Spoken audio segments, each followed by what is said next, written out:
This guy is speeding through the snow to meet a legendary hero who solo defeated the monster wave that plunged Earth into chaos 29 years ago. Officer Shim is heading out to visit that very same war hero. As Shim moves through the snowy fields at high speed, he keeps wondering what the legendary hero will actually look like. He expects to meet an 80-year-old geezer who probably looks like he came straight out of the Ice Age. During his journey, Officer Shim suddenly comes across an ostrich-like monster known as the moss duck. Despite having a strangely cute head, this creature travels in groups and is classified as an A-ranked disaster species. Officer Shim wonders if he might have to fight them. Just as he begins charging power into his fist, he notices the moss ducks becoming aggressive and quickly realizes that the situation will not go in his favor if he tries to battle them. Because of that, Shim immediately starts running as fast as he can, while wondering how an old geezer could possibly survive alone in a monster-filled place like this. Just when he thinks things cannot get any worse, another A-ranked disaster species called the Thunderbird suddenly appears above him. This gigantic eagle-type monster is powerful enough to completely tear apart a person along with their bones. Shim runs like his life depends on it. Spotting a cabin nearby, he quickly leaps toward the wall and climbs up, hoping to hide inside for a while. However, the moment he jumps up, the Thunderbird suddenly catches him in its claws. For a second, it seems like the poor officer is about to become bird food, but somehow the monsters suddenly change their entire aura and start acting like harmless, friendly birds instead. Shim quickly looks around after hearing what sounds like a human voice. A moment later, he gets dropped safely onto the ground while a man in his mid-20s appears and asks if he is the new administrative officer. Shim stares at the stranger in confusion and wonders how someone wearing nothing but a simple t-shirt is surviving in this freezing weather. As the moss ducks begin trying to climb over the wall to chase Officer Shim, the cabin owner casually waves his hand once, instantly calming the monsters down and sending them away. The man then tells the officer that he already informed the administration that there was no need to keep sending officers every single time. Hearing this leaves Shim completely stunned, and he asks the young man if he is actually the hero Kangho whom he came here to meet. Kangho looks absolutely nothing like the old man Shim had imagined in his head. The hero, who is supposedly in his 80s, invites the officer inside for something to eat, while Shim still struggles to process the fact that this young-looking man is actually an old geezer on the inside. Officer Shim follows him into the cabin, where he notices how empty the place is. Instead of questioning that, though, he immediately asks Kangho about the secret behind his youthful appearance. Kangho places a frying pan over the stove and lights it using magic, while asking the officer if he is really that shocked by his appearance. Shim explains that the other heroes who fought alongside him during the war have now become chairmen of massive guilds, and all of them look properly old.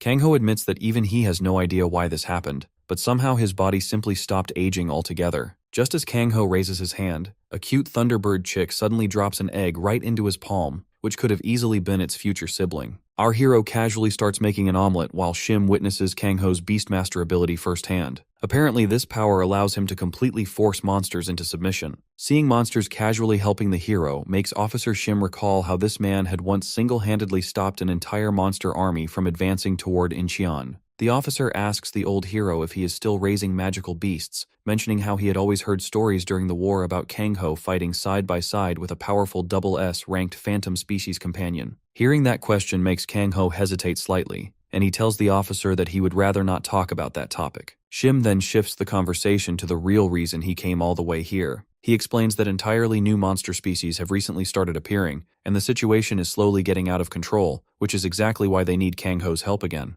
Kangho wonders why something like this is suddenly happening, because during the 3 decades since the war ended, nothing unusual like this had ever occurred before. He asks for more details, and after Officer Shim explains everything he knows, he finally prepares to leave. Before going, though, Shim asks the hero why he is still single and continues living alone in a place like this. Our hero simply replies that he is waiting for someone. When Shim tries asking further questions, Kangho instead calls over his pet, an S-ranked saber tiger named Mungchi, and tells it to escort the officer back safely. The hero smiles while waving goodbye and explains that nights become extremely dangerous around this area, which is why he is sending the saber tiger along with him. After that, Kangho quietly finishes washing his dishes and feeds his baby eagle and baby frog pets their meal. Just as he steps back outside, the saber tiger has already returned. Seeing Mungchi come back this quickly makes the hero suspicious, and he immediately asks the beast if it simply dumped the officer somewhere halfway through the trip. Mungchi's face instantly fills with tears after hearing his master underestimate him like that. Meanwhile, Officer Shim is completely zoned out.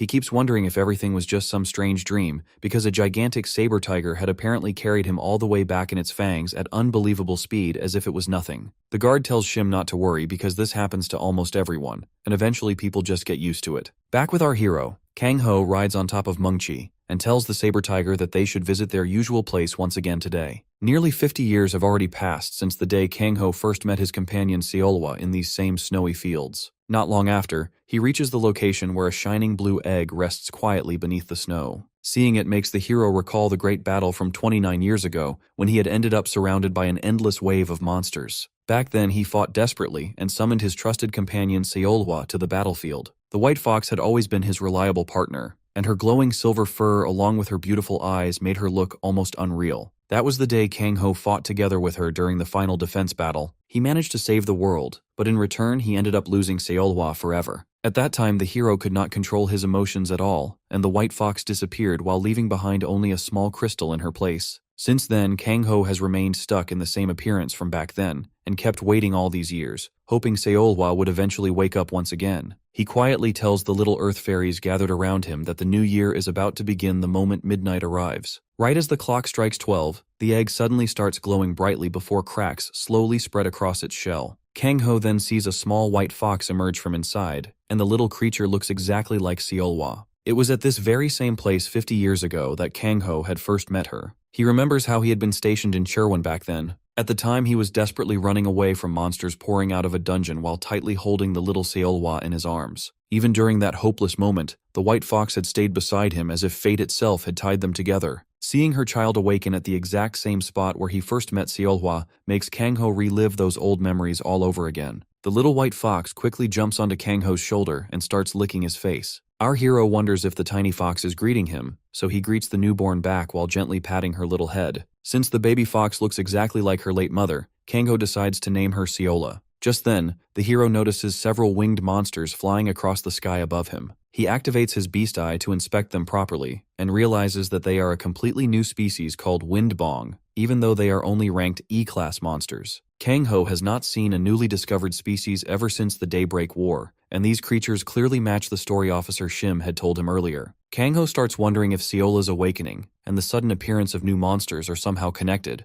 or if all of this is simply a strange coincidence. Meanwhile, later in the Gangnam district, inside the mercenary tower, an officer panics after spotting a demonic beast sitting on the roof and immediately rushes to report it to his team leader. The team leader calmly tells the frightened rookie to relax and reminds him about the first paragraph of Emergency Response Manual Article 3, where it clearly states that a young man riding a saber-toothed tiger is a close friend of the chairman. He explains that this is considered a VIP visit and orders the rookie to quickly escort their guest inside. The rookie, who clearly never bothered reading the manual before, starts wondering if the story was actually real instead of just some ghost tale made to scare new recruits. Meanwhile, Kang Ho tells Mengqi to stop making such scary expressions and asks the saber tiger to wait outside until he returns. As Kang Ho gets escorted through the building, he finds himself eager to finally meet his old friend again. He quietly wonders if footsteps naturally become heavier as people grow older, and soon enough he finally comes face to face with the Iron Fist King Chulbei. Just like Kang Ho, Chulbei had also been one of the 5 great heroes of the Daybreak War, and now he serves as the chairman running the mercenary guild. As the old man sees his old friend, he immediately pulls him into a tight hug and welcomes him with drinks,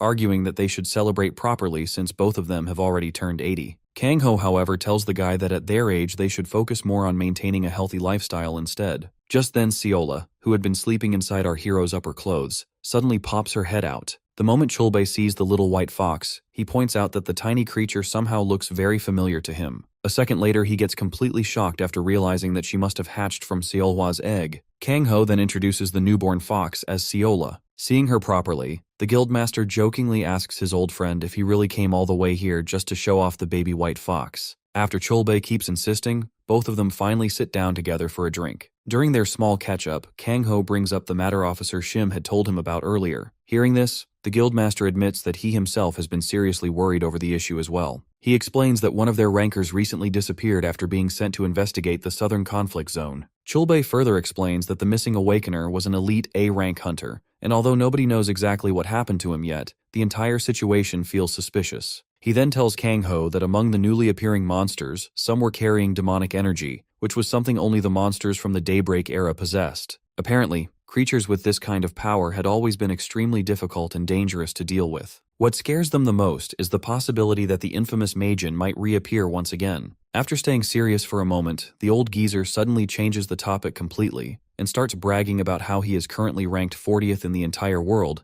and 6th in Korea this year. However, Chulbei soon starts complaining about his rankings dropping lower while living expenses continue rising higher and higher. He then proudly brings out a magic item and offers it to Kangho so they can measure his magical power, while shamelessly flexing once again that his own magic power score has already reached a massive 74,000. Kangho does not want to use the item and quickly makes an excuse, saying that he does not even know how to operate it properly. Chulbei, however, keeps forcing the guy and even threatens that he will not give the little white fox her birthday present unless his friend agrees to get his power level checked. Our hero does not want Seola to miss out on the present, so he gives in and follows the instructions from his old friend. He pours his magic power into the bracelet, and the result immediately leaves Chulbei stunned, as Kangho's combat power turns out to be nearly twice as high as the old geezer's. On top of that, the estimated ranking displayed on the item places him at number 1 in the entire world. Seeing those ridiculous results, the old geezer completely loses it and asks our hero what kind of insane training he has been doing all alone in those snowy fields for decades.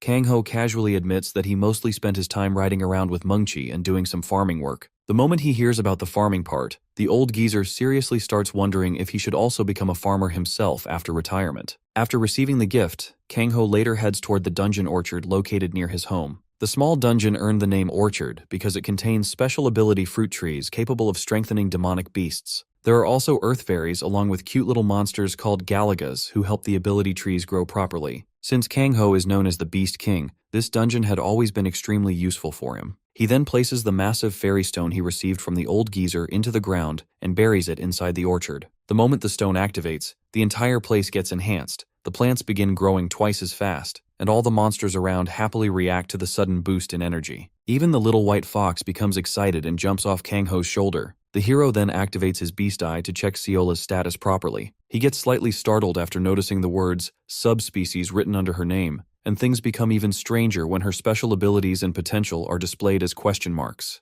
This is the very first time in 50 years that his beast eye has ever shown him something it could not properly identify. All of a sudden, Seola senses something nearby, and her expression immediately turns serious. She quickly rushes toward a certain direction, and Kangho instantly follows after her. The hero even starts running beside her, and seeing Seola move around this energetically makes him feel happy for a moment. However, that feeling quickly disappears after Kangho arrives at the scene and finds a group of fairies surrounded by monsters who are clearly about to do something horrible to them. The fairies scream loudly for someone to come and save them. Kangho notices that these earth fairies look a little different from the ones he is familiar with, and he starts wondering if the white fox rushed here because she wanted to protect them. Seola immediately gets ready to attack the monsters, but after seeing her stand against a giant snake monster, the hero lets out a sigh and comments that even for a phantasmal class species, it is still far too early for her to fight an A-ranked monster like Titanoba. The massive snake prepares to attack her, and right before it can get any closer, Kangho raises his fingers and activates a unique ability called Predatory Instinct. The moment the skill activates, every monster nearby is forced to see him as the most terrifying predator around. He casually grabs the giant snake with one hand and stretches its tongue out while threatening it not to return here again unless it wants to end up as snake wine.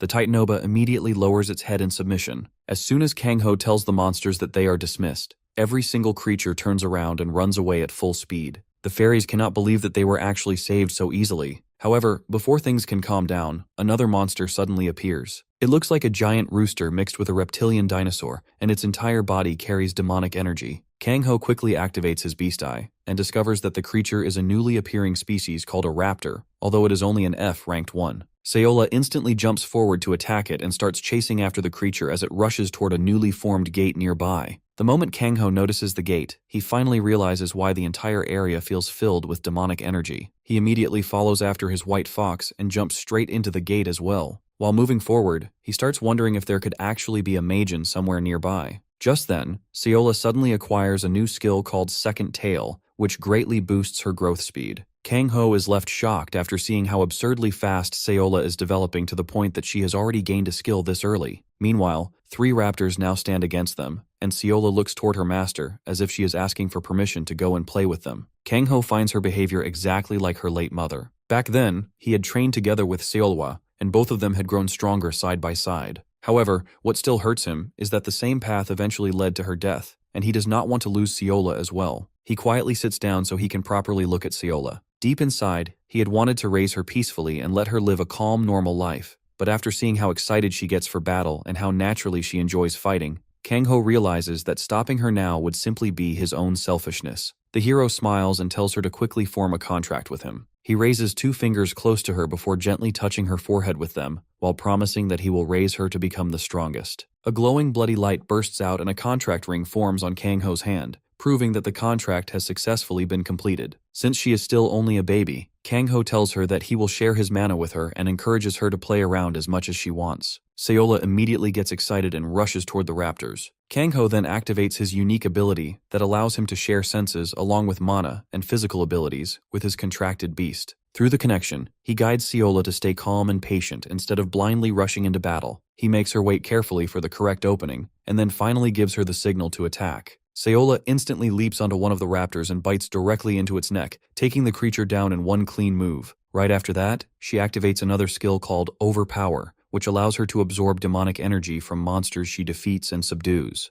The moment the demonic energy leaves the creature's body, the monster loses all hostility and returns to normal. Just then, the remaining 2 raptors rush towards Seola together, but she quickly jumps into the air. She rapidly bites one after another without giving them any chance to react. Watching her movements, Kang-ho becomes slightly startled because her battle instincts and movements are far too polished for someone fighting for the first time. Right after the battle ends, Seola's attack rank rises from F to E rank. Seola then happily runs back toward her master as if waiting for praise. Kang-ho lets out a sigh before telling her that she really did a great job. Kang-ho tells her that they should quickly return back to Earth before the gate closes. He also tells the raptors to get back on their feet, and surprisingly all of them are now friendly after losing their demonic energy. All of them start running and safely exit through the gate before it can fully shut. Outside, the hero finds the fairies gathered together, bowing deeply and praising him as thanks. They even call him an absolute one. Their sudden worship catches both him and Seola by surprise. One of the fairies even gives the little one a title, calling her the Silver White Fang, and they start praising her like a cute guardian deity. Hearing that, he steps closer in confusion because he has never heard a fairy speak human words before. He also tells her that their guardian already has a proper name, and it is Seola. The fairy smiles warmly when she hears the little one's lovely name. With a bright smile, she explains that white-fanged wolves are treated as guardians in their homeland. Among them, silver white fangs are given even greater respect and honor. That is not only because of their rare appearance, but also because legends say one such wolf once saved their home from destruction by a corpse dragon. Seola puffs her cheeks in excitement, clearly happy to hear that story. Ever since then, the 5-tailed silver fangs have been treated as legends in the fairies' eyes. So for someone to have such a legendary being as a companion,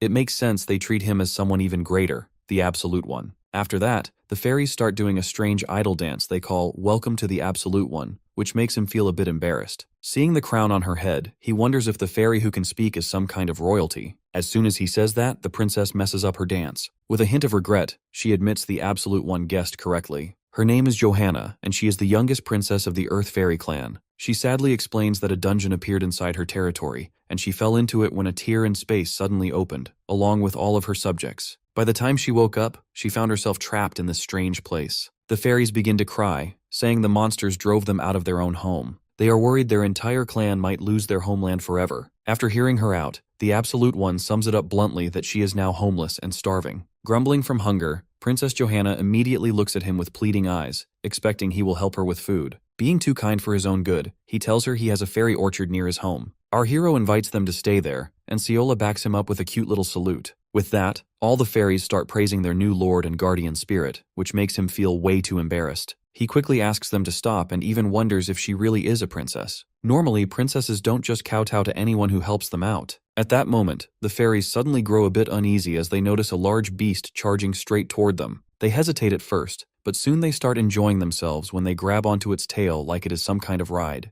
Our hero asks Mungchi to hold on just a bit longer. The pup looks clearly annoyed, having a bunch of fairies treating a saber tiger like an amusement park attraction. Just then, he feels his cell phone ring inside his pocket. When he checks the message, he sees he got added to a group chat by Chulbai, where all the old party members are celebrating his return. Kang-ho does not seem bothered that his friend dragged him out of his quiet snowfield life. He remembers his friend secretly snapping a cute picture of him playing with Seola. The cheeky geezer even smiled while sharing it in the group, telling him he should keep up with the times. He finds it amusing watching all his old comrades messing around in the group chat. Their habit of flaming each other the moment they meet has not changed. Now they are keyboard warriors instead. The group has 5 members, the same 5 war heroes who went down in history as the saviors of humanity. He decides to meet them since it has been a long time, and Seola could use some friends too. With that decided, he drops a hi in the chat. The scene then shifts to the city, where a massive crowd has gathered to watch the war heroes in action. All the major news outlets are fighting to get a clear shot of the Swordmaster and the Bowmaster. The two suddenly announced they would join the rankings, drawing a crowd larger than anything seen before in the event's history. Ranked 20th in the world, Swordmaster Junwoo stands on top of a cliff, surrounded by a blazing aura and multiple swords. Man looks like Grandpa Zoro after One Piece finally ends. On the other side, Bowmaster Hoyoung stands firm, giving off a sharp and focused aura of his own. Out of nowhere, a breathtaking redhead enters the scene. The crowd erupts when they see the Flame Witch Mina, whose flames burn even hotter than her. The Flame Witch clearly does not enjoy this event at all. She gets annoyed watching the two old veterans argue and fight again for no reason. The Swordmaster loudly declares that this time he will not hold back at all. Meanwhile, Bowmaster Hoyoung fires back, swearing he will cripple him for good and make sure he never runs his crusty mouth again. That insult fires up Swordmaster Junwoo, and he draws his blade, now wrapped in crackling lightning. Bowmaster Hoyoung does not hold back either and pulls the string on his magical bow. Watching from the side, the Flame Witch sighs as she thinks that some things never change. She then announces that their fight will count as a ranking match, and she will act as the referee. Right as she says that, she notices a flash dropping from the sky above. Flying over the crowd, our boy arrives using his raw magic power like a jetpack, traveling all the way from the snowfield to the city. He lands smoothly behind everyone and blends into the crowd before anyone notices him. But the Flame Witch catches it and calmly tells the two veterans they might want to call it quits for this year's rankings. Swordmaster Junwoo gets triggered, clearly offended by her words. Bowmaster Hoyoung also snaps back, saying she must be joking because they cannot back out now. With a sly grin, Mina asks if they can repeat that in front of Kang-ho. The moment they hear that name, both masters freeze on the spot. Right on cue, our boy raises his hand from the crowd and gives them a casual smile. Hoyoung jokes that he never expected to see his face again before his own funeral. Meanwhile, Junwoo squints, trying to figure out what the white fluffy thing sitting on his head even is. Our hero tells Seola she will be going shopping with his old friends and asks if she is excited. The little fluff blushes in excitement, even though she has no idea what shopping really means. The scene then shifts to the Swordmasters Guild, where the next generation trains in swordsmanship. After stepping down as leader of one of the 3 major guilds, White Knight, Junwoo built his own place. Inside, there is a warehouse packed with medicinal herbs stacked to the brim. Our hero is surprised to see he even has moon salts, which are extremely rare and cost a fortune for even a small amount. They act like steroids for magical beasts to grow stronger, which is why Seola wants to take a bite the moment she smells them. Junwoo remarks that she really resembles Seola a lot and tells him to take good care of the little fluffball. He then asks if he is actually planning to feed her all 20 moon salt roots. Standing outside, Hoyoung jokes that he should hurry up and loot the place before the stingy penny pincher changes his mind. That comment annoys the Swordmaster, who argues that he set those aside for Kang-ho a long time ago. Our hero thanks his old friend, and the man complains that they should meet more often. He promises that he will. With that said, Hoyoung looks at the group with a wide smile and says, "It is time for a party to celebrate his return after 15 long years." The table is filled with strong alcohol laid out for everyone. Both old veterans challenge our boy to a drinking game after hearing stories about how much he drank with Chulbai. Seeing that, he realizes they may look older on the outside, but they are still the same knuckleheads he knows and cares about. The next morning at Seoul Bank, the branch manager rushes down to welcome the Beast King after his long absence and personally escorts him to the VIP room. Our hero says he only came to pick up some magic stones. Seola gets curious about what they are, so he explains they are the currency used when going shopping. The manager tells him he is free to withdraw as many magic stones from the vault as he wants. Outside, a motorcyclist with a sharp look parks right in front of the bank entrance. He watches as a line of employees bow in respect and thank their VIP customer for visiting their place. Seeing the staff act so obedient, he decides to check how much money that guy might be carrying. Using his mana scouter, he does not pick up much power from the escort and only spots 2 C-rank stones in the briefcase. The robber feels disappointed, thinking the bank made a big show for someone carrying barely any money at all. However, his tone quickly changes when he sees our boy casually stuffing S-rank magic stones into his trouser pockets. On top of that, there's also some A-rank and B-rank stones in the other pocket. The man completely loses it when he realizes this guy is carrying over $1 billion worth of cash like it is nothing. He assumes he must be some overpowered S-rank hunter or something like that, but his goggles leave him confused, unable to detect any magic coming from him at all. He watches as this normal-looking guy walks down the sidewalk like nothing is unusual. In his eyes, a man without a security team is basically a walking lottery ticket. Stealing from him would be as easy as taking candy from a kid. The thug contacts his boss through the comms and says he has found the opportunity of a lifetime. Meanwhile, our boy casually feeds Siola kebabs and kimchi on their walk. The thug follows him closely, already knowing where he is headed, since there is only one place people go to exchange magic stones. After informing his boss, he continues tailing our boy on his motorcycle without losing track. Later on 12th Street, our hero enters a small old-fashioned shop. The shop owner recognizes him immediately and wonders how long it has been since the Beast King last visited her place. The hunched, half-human, half-cat lady remembers that the saber tiger Mungchi he brought long ago must be massive since the last time she saw him. That means he came here to raise another magical beast this time. Her interest grows when she notices he has a silver-white fang on his shoulder. The clever lady figures out it is Seolhwa's child. Seola feels threatened by her and prepares to throw paws. He calms the ball of fluff down and explains that she is a subspecies born from Seolhwa. The lady gets excited hearing that, since she has never seen a subspecies of such a rare creature in her long life. With that, she lets him enter the hidden street and wishes him good luck ahead. The two walk into a bustling street filled with shops, all decorated with glowing lights. Seola gets curious about why everyone looks different, so he explains that many beastkin migrated from another dimension to Earth. After that, they created a special place of their own here. The Flame Witch Mina is also one of them. She still looks young compared to the other war heroes, because magical species like her stay young for most of their lifespan. Then, the other big group that migrated are the famous blacksmith dwarves. One of them, the owner of the big Smith weapon company, Smith, is good friends with our hero. The dwarf welcomes him inside, offering to get him anything he could not find elsewhere. The workshop is busy, with dwarves drowning in work from the White Knight and Nappa guilds. Even then, he asks Smith to do him a favor, showing the dwarf the device on his wrist. The dwarf immediately recognizes the aura blade and asks if the precious item is damaged. Our boy assures him it is not that, but it is going to need some service if it is going to work after 15 years of staying unused. He understands if that is not possible with the shop this busy right now. Smith laughs out loud, stating dwarves never let favors go unreturned, and his job has priority over all else. The dwarf orders his men to drop their hammers and move fast to repair Kangho's aura blade. He is glad to see that the dwarf's cheerful attitude has never changed at all. Observing his every movement from a distance, the thugs are shocked when they see him buy all the expensive items. Their boss gets impatient and orders them that they do not have time to waste. They will attack him as soon as he covers some distance from the dwarf workshop. Back at Smith's workshop, the man claims his boys serviced the bracelet well. They even added some improvements that increase its mana capacity and the maximum output it can give. Smith asks if he is interested in testing it out at the range, but the Beast King tells him that will not be necessary. He is confident he will get an opportunity to do that very soon anyway. With that, he says goodbye to the Jolly Bunch and walks down an empty street alone. Sure enough, the crew tails him from behind and two thieves armed with swords jump him from above. Staying calm, he asks the thugs if this is all the manpower they brought to shake him down today. Grinning wide, their boss questions the seemingly unawakened loser where he gets all that confidence from. When our boy hears them call him unawakened, it all starts to make sense now. He lets the unlucky dirtbag know that mana detection scouters only measure magic power up to around 100,000. The gang leader confirms that, slightly worried that the guy at their mercy is chill even at gunpoint. He runs a list of all the hunters with power over 100,000 he knows in the country. He is sure Kangho is bluffing, because there is no way there isn't a powerful hunter he does not know about.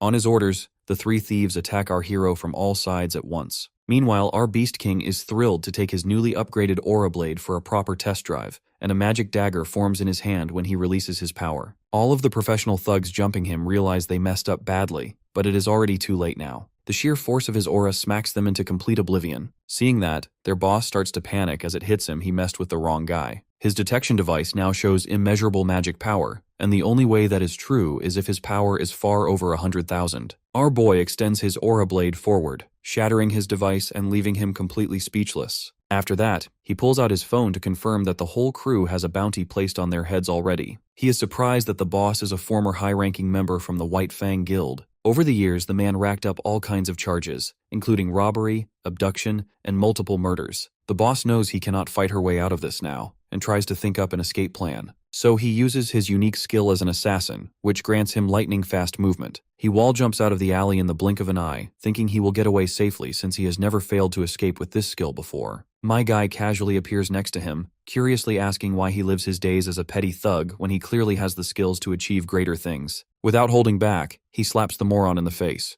That sends the boss crashing right back into the alley he just escaped from moments ago. Dazed from the fall, he is puzzled why a former top 50 ranker like him is getting overwhelmed like this. Deciding it is time to get serious, he draws his dagger and takes a battle stance. As he wonders where his opponent went, our boy appears behind him and sends him flying with another clean punch. He warns the guy it is dangerous to play with weapons, and shatters the tiny knife with his aura blade. Its fragments fly straight at the raider gang boss, whose clothes are shredded down to scraps. The Beast King approves of the improvements Smith's craftsman made to his mana blade. It's more efficient, making his power output and control even sharper. Even after all that, the boss stands up again, refusing to give up. He grows curious why the man who seems like he is from the war generation is still this stubborn. After living through the arduous war times, it makes no sense why a veteran would choose to start a life of crime. With a twisted laugh, the raider boss says a world full of peace is a real drag. He would die of boredom if he cannot see corpses lying around and blood flowing through the streets. Hearing that, our protagonist remembers there were always psychos like him during the war. After they got a taste of power, they forgot the value of human life. The present times may appear peaceful on the surface, yet there is no shortage of mad veterans who are addicted to butchering their enemies. At the White Fang Guild, guild leader Lee Hyuk is enjoying a drink with his master. The guild leader mentions that the Beast King is impressive on a completely different level. His master asks if he is saying that because he looks like a wrinkly old man compared to the guy. But the guild leader says he has a surprisingly calm personality, especially for someone who is celebrated as a war hero. His master is amused to hear that, because he knows the other side Kangho does not show. He jokes that the real Beast King is a real demon, especially when he gets his hands on a criminal. As they speak, our Beast King offers the raider boss some kindness. He says he is glad to end his life if he finds it so boring to live in peace. His aura-packed punch shatters the boss's jaw in one hit. Then, he blinks behind the man midair and continues to pound his face until it is so battered, even a mother would struggle to love it. Soon after that, the Swordmaster receives a call from him. The man is excited since it is his first time receiving a call from his friend, a video call at that. When he picks up, our boy asks if he recognizes his former executive in the guild, now covered in bruises and broken bones. Showing no sympathy, the guildmaster angrily yells that he is the dirtbag who has been ruining his guild's name. The White Fang leader calms him down as he starts ranting about tearing the guy apart. Kangho says he will deliver the boss and his gang over soon. Then, he makes the raider boss take him to a nearby warehouse where they keep everything they plundered. The man claims there is not much left, because most of it was already stolen by the Phantom. Like Joker from Persona, the Phantom is a mysterious thief who has never been caught and always leaves a black card as a mark of his work. Since he revealed all that, he expects our hero to show some mercy and let him go. He agrees, but a punch to the mana core brutally reveals that it was just a bluff. Making sure he cannot use magic again is his way of showing mercy. At the same time, it is a harsh punishment for someone who would rather die than live an average slice-of-life anime. He tells the lowlife to atone for all the innocent lives he ruined and learn to appreciate the peace this era offers. With that, he tells Sayola it is time to go home and eat dinner. But before that, they will take a nice thing called a bubble bath together. The scene then shifts back to our boy's cozy home, where the little fox is desperately trying to get away, but she has no strength as Kangho grabs her by the scruff and holds her still. He says she is exactly like Seolhwa when she was young, and then carries the whining fox to the bathroom and drops a very expensive bath bomb inside. The tree fruit dissolves into the water and starts infusing it with mana. He then asks Seola if the water feels better now, and the white fox slowly dips her paw inside before immediately starting to relax. This makes our hero really happy to see her enjoy it, and he goes on to give her a bath. Usually, Beast Clan warriors rub a bit of world tree fruit on their beasts to strengthen their bodies. However, Seola is absorbing everything completely, not letting even a single bit of mana escape at all. The whole tub evaporates quickly, catching Kangho off guard. Obviously, the effect of the whole fruit is far greater than normal, but instead of stopping, Seola keeps absorbing more mana even though the water is already gone. The system then reveals that she has obtained a new title, the Guardian of Nature, which lets her absorb energy from the environment. It also states that she can absorb medical ingredients much faster than other species. This makes our boy wonder why she is reacting so well to the treatment. He pushes the thought aside and picks her up, telling her they should probably get something to eat now. Sometime later, as the snow keeps falling without stopping, he stays busy in the kitchen. Johanna flies in carrying some expensive ingredients along with the others. She realizes he must have been busy collecting all this for the past few days. Picking up a giant pan, he nods and says they should start cooking now. The fairies help gather the ingredients into the pan. Seeing all the rare items, Johanna asks if a normal kitchen fire will be enough to break through the shells of these ingredients. Kangho then pulls out high-quality mana stones from his pocket and says he will cook with these, which shocks Johanna completely. She tries to warn him that using this much power will reduce every one of them to ashes, but our hero stays calm as he tosses them inside the fire with a small smile. The mana stones start crackling in a dangerous way, which makes the fairy princess panic, but just as the fire rises from the stove, he uses his power to control the flames with one hand. At the same time, he tosses the ingredients around in the pan smoothly with his other hand like an experienced chef. The fairy princess is shocked at how easily he is controlling such a huge amount of energy. The ingredients slowly mix together into one mass, forming a thick, gooey slab before finally turning into a fine powder. Kang-ho then tells the fairy princess to go get the moon salt, and she quickly flies off. He then squeezes the juice out of the plant leaves and mixes it into the powder, forming a smooth dough. After that, he rolls them up into perfectly round dumplings and finishes searing them in the extremely hot pan. Our hero offers the first one to Johanna, but she immediately refuses and says one of those mana-packed bombs would make her burst like a balloon. She then looks away and adds that the dumplings were never meant for her anyway. Meanwhile, Seola is openly drooling and asks if all of that is for her. Our boy bends down and offers only one piece since they are too strong, but the white fox is still happy as she rushes forward. She gobbles down the dumpling like she has never eaten food in her life before and feels her body starting to charge up. Not being able to control the energy, she suddenly dashes away at full speed while her body starts growing. Johanna cannot believe that the white fox has grown to twice her size in a single moment. Kang-ho just smiles and runs after her across the snowy land, happy to see her develop this quickly. As he runs, he starts thinking about how life would have been if he had given the same care to Seolhwa. He cuts himself some slack, since back then he did not know much about raising beasts. Our boy always fought without hesitation alongside his companion, but he did not have the means to feed her properly or let her rest enough before the next fight. The thought keeps bothering him that he should have taken better care of Seolhwa. Instead of staying stuck in the past, he chose to use these thoughts as motivation and studied beasts even more. Returning to the present, he slows down and watches Seola as she jumps into the air in excitement. Kang-ho makes a promise to himself that he will do everything he can for this white fox, making up for what he could not do for Seolhwa. Just then, Seola jumps into his arms, but her increased weight makes both of them fall into the snow. He laughs as it happens and thinks to himself that he will definitely let her enjoy a life of comfort that he could not give back then. The white fox suddenly becomes alert and looks around carefully, and our boy guesses she is trying to find the big old saber cat to show off her new body. Getting back up from the snow, he tells her they will go find Mungchi now. The scene then shifts to a cliff that overlooks a small settlement where the saber tiger lies flat on the ground, breathing heavily as if recalling something painful.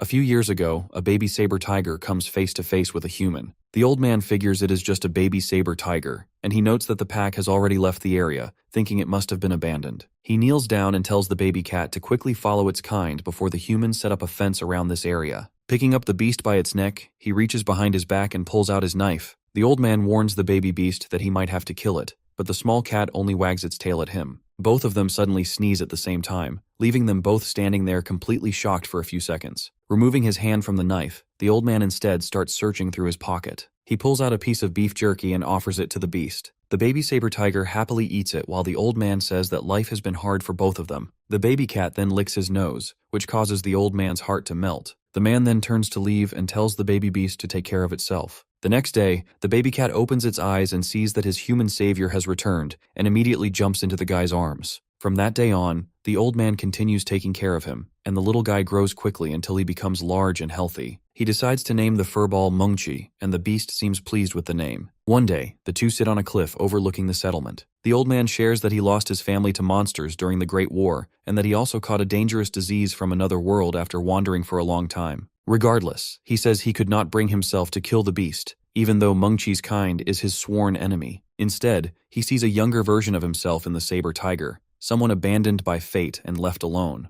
At that moment, the old man starts coughing heavily, and Mungchi thinks that since the old man fed him when he was weak, he should now do the same. Determined to make the old man better, he runs into the forest to find food. However, the weak old man only watches him leave before collapsing into the snow. Sometime later, the saber tiger returns with a dead rabbit, only to find the old man lying flat on the ground. He rushes to him and tries to get him to wake up. Mungchi then looks toward the human settlement, but remembers the old man's warning that people there would attack him on sight. Even so, after seeing his savior's condition, he decides he has to try anyway and runs down the mountain. As soon as he arrives, alarms begin to sound as a soldier announces that a saber tiger is attacking. People grab their weapons and slowly move toward him while ordering the civilians to evacuate the area. Mungchi tries to ask for help, but no one can understand his language. Then a soldier throws a spear that hits his body, making him cry out in pain, and they continue attacking while he can only try to avoid them. In the end, the soldiers manage to surround the beast and stab him together while he silently hopes someone will help him. Mungchi falls to the ground, still wishing someone would save his friend. A man steps forward, but the other soldiers assure him that the situation is under control. Mungchi opens his eyes and sees Kang-ho looking at him.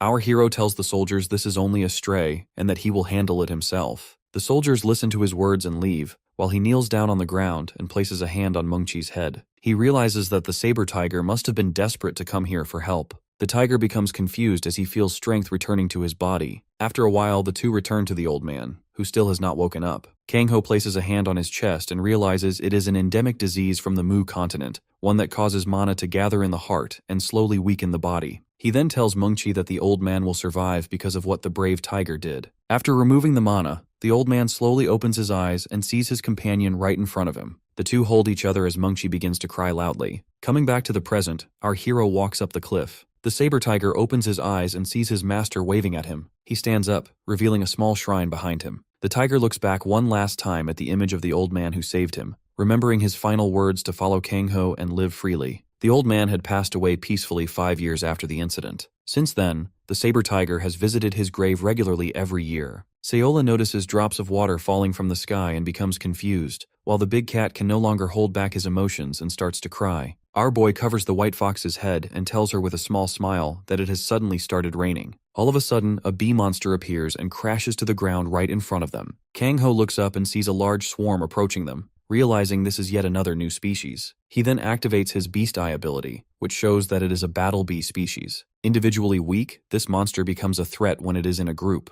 Sayola immediately thinks of it as food and takes a big bite. Our boy wonders if she can sense that the monster has demonic energy inside it, but the bee is still alive as it prepares its stinger and tries to stab her. The white fox does not react at all as she bites through its body while the stinger snaps on contact. Kangho figures the world tree fruit must have pushed the strength of her fur to the limit, so this sharp needle feels like nothing to her. However, the poison in the stinger still makes the battle bee dangerous, especially when they move in a large swarm. Our boy decides he cannot leave them like this, and tells the saber tiger they need to follow them. He feels relieved that there are no civilian houses nearby, but even then, the bees are still a serious problem. Because their hunger never ends, they destroy every living thing they come across, even feeding on the corpses of other monsters. In the worst case, if they run out of food, then they will attack passing travelers without hesitation. That is why they have to be dealt with swiftly. Mengqi starts yowling, and our hero looks ahead to see a portal, wondering if that is where they come from. The portal is red in color, which marks it as a raid-class portal, something that was very hard to clear in his earlier days. However, they have grown much stronger since then, and the saber tiger growls in agreement. With that decision made, the group moves forward and enters the portal. Watching the bees fly ahead, Kangho realizes they are only trying to protect their home. He activates his predator instinct skill to follow them deeper into the cave. A raid-class cave works like a pocket dimension from another world, with a completely different ecosystem compared to normal areas. This makes them valuable because rare materials can be found inside. However, the monsters guarding these places are also extremely powerful. Seeing larger bees flying out of the hive, our hero figures they belong to a different species. The new species rushes at them right away, but Kangho simply slaps one away like it is nothing. Using beast vision, he identifies them as Hinkle bees, which are far stronger than the battle bees. That makes it seem like they are the true guardians of this cave. As the monsters attack, he activates his sensory transfer skill and shares his mana with Mengqi. The saber tiger leaps high into the air, and together they begin cutting through the swarm like a living weapon. While our hero slices through them, Sayola gets greedy and tries to bite into one. However, these bees are too large for her tiny mouth and easily escape, which makes her upset. Our boy consoles her. She is still too small to eat them. Mengqi then lands on top of the hive, which makes the bees even more aggressive. The monsters launch their stingers together, but Kangho senses the attack before it happens. The saber tiger dodges smoothly while he looks ahead and detects a source of demonic energy. Deciding to handle it himself, he calls out to Mengqi and jumps off his back. The tiger understands right away and uses his paw to send Kangho flying toward the demonic energy source. Our hero activates his aura blade and cuts down the remaining bees rushing at him. As he moves forward, he senses a powerful presence ahead and realizes this must be what the bees are protecting. Without waiting, he breaks through the hive wall and lands in style, farming max aura points. The source of the demonic energy is right ahead, and he recognizes it as one of his old enemies, a Magen. The unknown figure calls out to him, acknowledging that a human made it this far. Just when it seems like a fight is about to explode, the Magen suddenly breaks down in panic. The guy starts whining about how screwed he is while mumble-rapping to himself. With his fangs bared and annoying loud voice, the demon asks if the two can even hear him.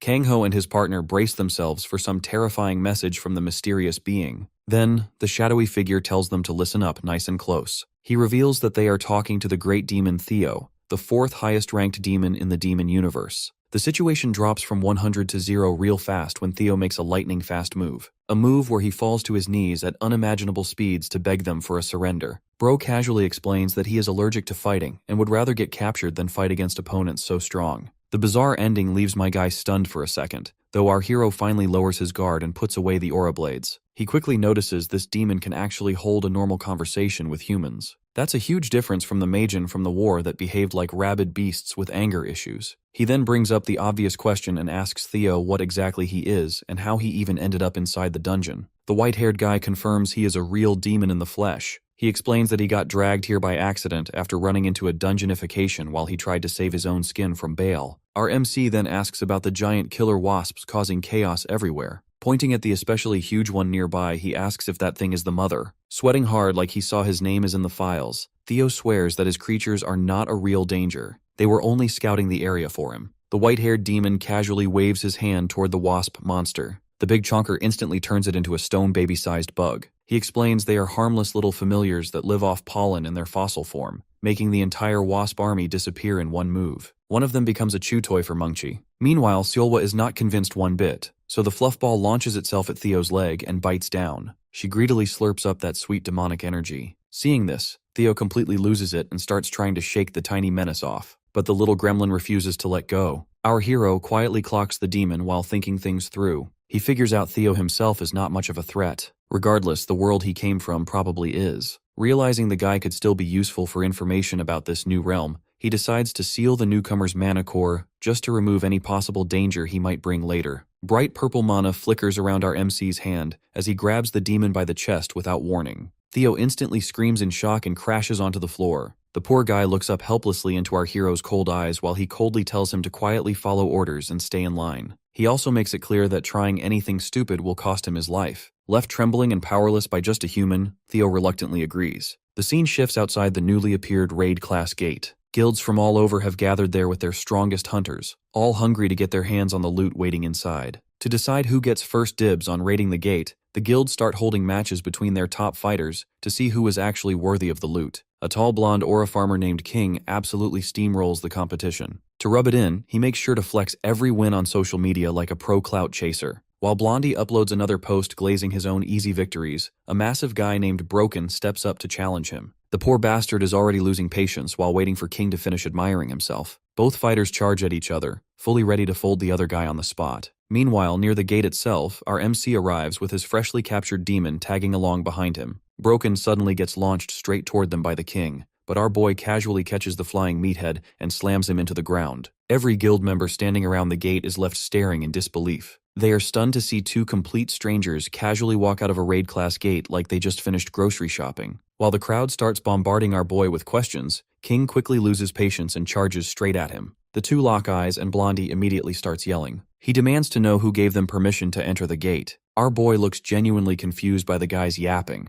wondering why anyone would need permission for something this dumb. That pisses King off even more. The guy quickly uses his scouter to scan our hero's magic power, but nothing appears. So he assumes Kang-ho is just some random civilian who wandered in by mistake. King instantly blows up and starts barking at him like an angry council president in high school. Standing behind him, Theo quietly asks if he is about to erase Bro from existence. Kang-ho glances back with a small grin, and his eyes begin glowing bright blue. Calm as he can possibly be, he tells Theo he definitely does not plan to do that. The Blondie grabs our MC by the shoulder and keeps yelling at him to leave, calling him unawakened trash that wandered into the wrong place. Our boy is just about ready to humble this loudmouth properly when a member of the White Fang Guild suddenly steps in and bows to him. The man turns out to be Lee Hyuk, Junwoo's top student. Using the chance to finally get a proper answer, Kang-ho asks what this whole priority right system even is, since Blondie clearly was too busy barking to explain anything. Lee starts breaking the system down for him, but King cuts in halfway and asks how a respected hunter like him happens to know some low-tier nobody like our boy. After thinking for a few seconds, the idiot finally realizes who Kang-ho actually is. Lee suddenly remembers the warning his master gave him. If Kang-ho ever smiles like a harmless nice guy, it means somebody is about to get folded into the pavement. Lee starts sweating because our hero is smiling even wider now than he was before. On the other hand, King sees this as the perfect chance to take down one of the world's top heroes and steal all the glory for himself. The clown draws his arm back thinking he is One Punch Man. Blondie tells our boy he should be grateful for handing him such an easy fame farming opportunity. Before the hit can even land, Kang-ho suddenly disappears back into the portal he came from and drags Blondie in with him like a sack of laundry. He throws the idiot straight into the dungeon beyond the gate and tells him that if he wants to clear it so badly, then he is free to enjoy himself as much as he wants. King crashes into a nearby wall and completely loses it trying to process what just happened. Our hero calmly explains that he already thinks the whole priority right system is stupid, but since everyone follows it, he usually ignores it. Still, he decided this one idiot needed a lesson anyway. With that said, the two immediately dash at each other with intense power and mana bursting all around them. King throws another heavy punch at our boy while shouting that the era of the first generation awakened is already over. Old dusty fossils like him should step aside. Kang-ho calmly grabs the poor idiot by the face and slams him straight into the rocky ground, sending chunks of stone flying. He tells the loser a word of advice. If he wants to judge the world based on strength alone, then he should stop acting so cocky himself. From the sidelines, Lee and Theo watch the fight with a mix of shock and horror all over their faces. The demon realizes that surrendering earlier was probably the smartest decision he has made in a long time after seeing how terrifying Kang-ho really is. After taking a brutal beating for what feels like forever, Blondie ends up sprawled across the floor, bruised and covered in blood beside our boy. Kang-ho notices that King's movements are way too sloppy for somebody ranked that highly, so he asks who trained him. The guy hesitates before admitting he never had any formal training. His strength mostly came from raw talent alone. Kang-ho then drills a harsh lesson into him, explaining that power without proper skill is useless, and that he seriously needs to humble himself. He goes on to lecture Blondie that needs to find a real master, because acting this reckless in actual battles would easily get him killed. Meanwhile, behind Kang-ho's back, King quietly pulls out his phone and immediately starts posting about his loss. The clout chaser tries to spin it into a humbling character development arc. Seeing how hopelessly lacking in self-awareness this guy still is, Kang-ho decides he is going to beat the lesson into him properly some other day. Just then, the gate suddenly lets out a massive sound before disappearing into thin air completely. Chat instantly loses its mind, and conspiracy theories start spreading everywhere about how a gate that huge could possibly get cleared so fast. The scene then cuts to the snowy biome our protagonist calls home. Theo happily enjoys the snow, completely fascinated by the texture of the fluffy stuff not found in the demon realm. So our MC starts asking questions about the demon realm. Theo explains that he lost a fight against the first-ranked demon, Ball, and had to run for his life. Somehow he accidentally ended up inside their dimension in the middle of that. The demon also mentions that before he escaped, a huge number of new gates had started opening toward entirely different dimensions. Our hero gets flashbacks to a similar situation back during Daybreak, when new species started appearing out of nowhere. He keeps questioning his prisoner about the power level of that dimension. Theo smugly responds that if he really wants to understand his abilities, then he will have to undo the seal first. Seeing he does not have many options, Kang-ho lifts the seal he placed on the demon. Within seconds, Theo prepares to show off his full power. A surge of demonic energy spreads out, and skeletal limbs begin rising from the ground around them one after another. Theo starts chanting, and a dark smile creeps onto his face as an entire army of skeleton demons emerges from beneath the earth. To his shock, Theo turned out to be a necromancer. Laughing loud and proud, Theo reveals that his original power allows him to command the undead. At his will, he can turn almost any dead body into a familiar that will follow his commands without resistance. Seeing the undead skeletal doggos, our boy is caught off guard by how rare his class is. No human in history has awakened a power like necromancy that can bring the dead back. Interrupting the demon's peak moment, Seola comes rushing in, acting like it is snack time. All of his familiars instantly start chasing the little fluff ball, but she brushes them and runs straight past without slowing down. Even when he doesn't see her, Theo senses the angel of death coming his way. Out of nowhere, two tiny fangs latch onto his neck, and his freshly released power starts getting sucked like Cheetos dust from his keyboard. He yells in frustration that Kang-ho set him up like this. Removing his mana seal was just an excuse to give Seola bonus experience points. Kang-ho does not even try to deny it, and admits straight up he did that on purpose. But then Theo notices something strange he has never seen before. It is not just his mana being drained. There is something else inside forming his magic core as well. As his demonic energy gets pulled out, it starts getting replaced by pure mana. As Seola keeps absorbing more, her body begins to glow like she is going through a Pokemon evolution. Out of nowhere, a second tail appears next to the first one. Seeing that, our boy is left staring and quickly checks her status. The results show that her stats have improved compared to before. Theo also notices that the little furball has an extra tail after attacking him. Looking at the two tails, our boy remembers something he heard from the demi-humans before. The legendary silver-white fox was said to possess 5 tails in total. That makes him wonder if Seola will keep growing over time and reach that level someday. Right then, he receives a call from Chulbai. His voice sounds serious, like he is dealing with something important right now. He asks for a favor and tells him to investigate the Southern Zone. One of his guild's strongest rankers, rank 30, codename Hound, disappeared during a mission there. He cannot act himself since most of his men have already returned from that area. Kang-ho pauses when he hears about the Southern Zone. He is not too surprised though. since most of the trouble has been coming from the south lately. The scene cuts to the gateway that separates the southern zone from Daejeon. It is explained that the only reason Daejeon is even livable, unlike the danger zone right next to it, is because one of the 4 strongest guilds, Levedon, keeps it under protection. Our boy walks up and scans his ID at the gate. A soldier immediately salutes the king and shows respect when he asks them to open it. The soldier does not hesitate, but he cannot help asking who the weird white-haired guy next to him is. Watching his homeboy eat that lollipop like an idiot, our boy says he is just his assistant, so he does not need a separate ID. Hearing that, the soldier lets him through. On the other side, he sees a completely barren city, with rusted buildings and roads that are falling apart. Back 30 years ago, our boy managed to secure the northern zone. The south, on the other hand, was not lucky enough to have someone like him, so everything went straight to hell. Even now, no one lives here because calamity-level species fight each other every single day. Seeing them roam around freely, he starts wondering why there has never been a mission to clear this place out. Putting that aside, he hops onto Mungchi to pick up speed. Theo, meanwhile, just stands there like a clueless idiot, licking his lollipop like it's gamer girl bathwater. When our boy asks what is wrong with him, the demon casually says he is enjoying the atmosphere. Watching beasts tear each other apart gives him a nice home feeling. Right as he says that, a giant dragon head crashes down next to him and almost makes the grown man squeal like a girl. Kang-ho grins and asks if he is still enjoying those nice home vibes now that he is a powerless human with his magic sealed. Theo snaps out of it and quickly clings onto Mungchi's tail. The two of them head deeper into the southern zone to look for Hound. As for why no one ever bothered clearing this area of calamity-level monsters, there are reasons for that. First, the human population has not recovered enough after the calamity to inhabit more space than they have available. Second, the valuable energy inside monster mana stones gets consumed once they fully evolve, which makes them useless to extract. Because of that, it is practically worthless to take back this ruined city. On the way, Theo notices grass and vines spreading all over the place. Mungchi starts panting as it gets hotter the deeper they go. Realizing his snow doggo is not built for this heat, they decide to stop and continue on foot. Right then, they hear a loud scream, making him wonder if someone is actually out here in the middle of nowhere. Then there is a massive explosion in the distance, with green shockwaves of magic spreading out from the blast site. Adding to the chaos, the threat is so terrifying that all the monsters in the area start running for their lives. Looking toward the source, the two spot a single spiky-haired scion posing over a mountain of corpses. Our boy is confused to see him, because all of Cholbei's guild members were supposed to be gone.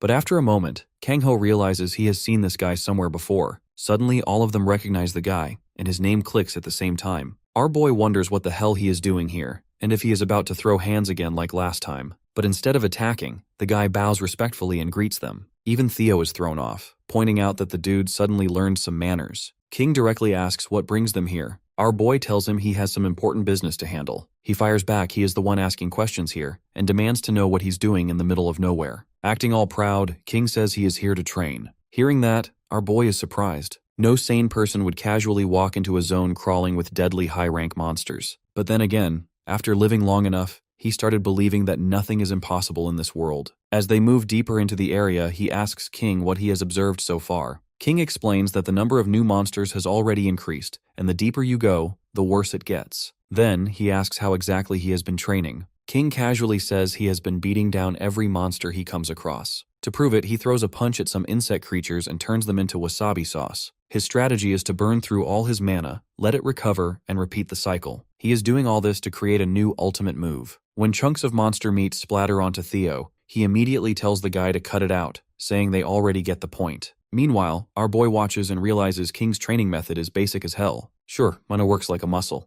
The more you use it, the stronger it gets. But that kind of grind has a hard limit. If you really want to grow stronger, you need to train efficiently. The real reason the Swordmaster is on another level is that his methods are insanely efficient. As King keeps farming those bug-looking monsters like a budget anime protagonist training arc, our boy realizes something else. Guys like him who are blessed with insane raw talent show up every now and then. But without a proper master to refine that talent, they burn out and disappear. There is only so far someone can go just teaching themselves before they hit a wall. Suddenly, he grabs King's hand, and the Street Fighter character immediately feels his mana draining away. He wonders if he is about to get beaten again, but our boy tells him to relax. It is fine if he wants to create a new ultimate move. The most important thing in combat is balance. He explains that if he loosens his strength, the enemy will try to aim for his weak spot. At that moment, he should calmly take a breath in and strike back by surprise. That should allow him to finish the fight with minimal effort. He makes it clear that the body and mana must move in perfect harmony. Right now, his mana is much stronger than his physical body, With that, King follows his instructions to the T. He feels a bit satisfied watching this. Our protagonist always liked fighters like him since they remind him of his past self. After trying the technique, King realizes that for the first time in his life, someone's advice actually worked. Now he wants to learn more. Without hesitation, he decides to tag along with Kang Ho and his group.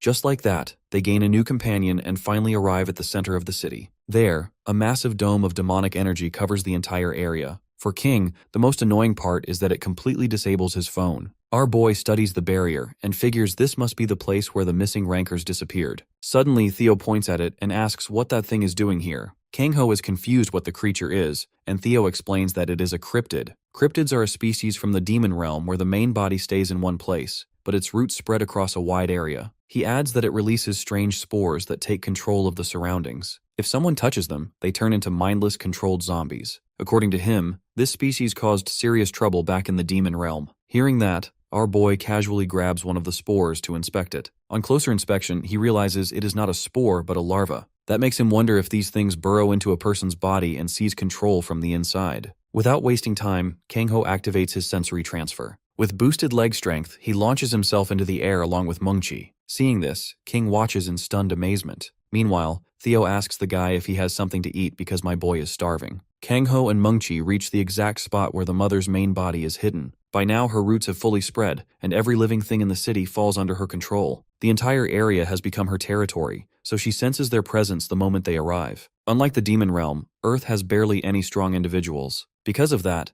the mother usually finds it amusing when humans show up in front of her. Still, she does not take chances. She immediately activates her emergency protocols, ordering all her puppets to attack the intruders. Seeing the sheer number of enemies rushing in, our boy quickly realizes what happened to the missing rankers. They were captured and turned into puppets just like the rest. In the mother's eyes, humans are fascinating. Compared to demons, they are weak and fragile, yet they carry ridiculous potential. She has already turned 2 humans into her puppets, and at this rate she believes she could rival even the demon monarchs. She looks at Kang Ho and decides he would make a perfect puppet and immediately attacks. But our boy activates his aura blade and tears through the first line of defense, wiping out every enemy in a single strike. The mother is left stunned. Her entire first line gets deleted like it was never there. She starts wondering if she just picked a fight with the wrong monster. Even then, she refuses to back down and decides she will turn him into a puppet no matter what. Next, she activates level 2 security protocols. Stronger monsters rush in, but they get folded just as easily. The second line of defense gets completely erased,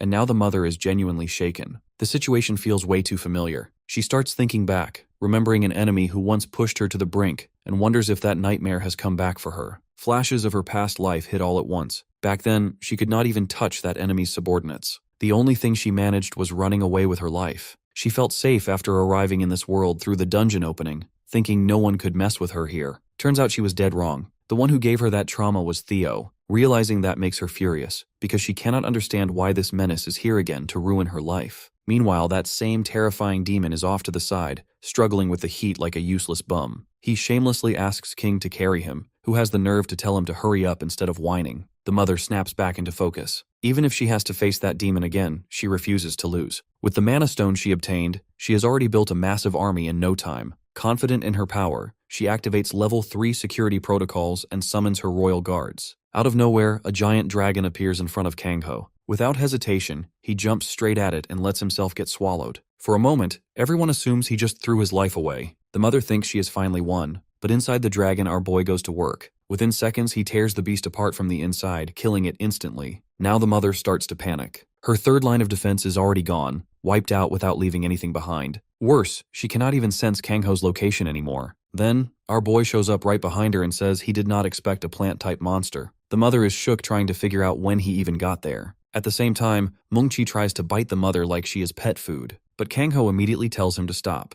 The mother freezes, confused, staring at the small thing and wondering what kind of freakish creature it even is. A moment later, King and Theo arrive at the scene. Our boy looks at Theo and asks if this is the one he mentioned. Mother goes stiff the moment she sees Theo, and the demon confirms she is the main body. After taking a closer look, he adds that she feels strangely familiar. Seeing Theo, the mother raises her voice in anger. She realizes he is the one behind all of this. She wonders if this human is also one of his subjects, and decides she will not let history repeat itself. With full resolve, she says she will defeat him no matter the cost. Right after that, she activates the Mana Stone. Theo recognizes it immediately, and warns that she is trying to self-destruct and take everyone with her. Our boy looks at it and asks if she can actually pull something like that off. Hearing that, the mother pauses. She cannot understand why he is so calm about it. Kang-ho steps forward and says the situation is no longer something they can talk through. He decides to remove the most dangerous part first. In one move, he strikes and separates the mana stone from her body. The mother understands right away. Without the mana stone, the explosion will not be strong enough to wipe them out. Before she can react, Kang-ho attacks again and cuts her main body away from the roots. She is left wondering what kind of monster she is dealing with. Without hesitation, he kicks her into the sky where she explodes on her own.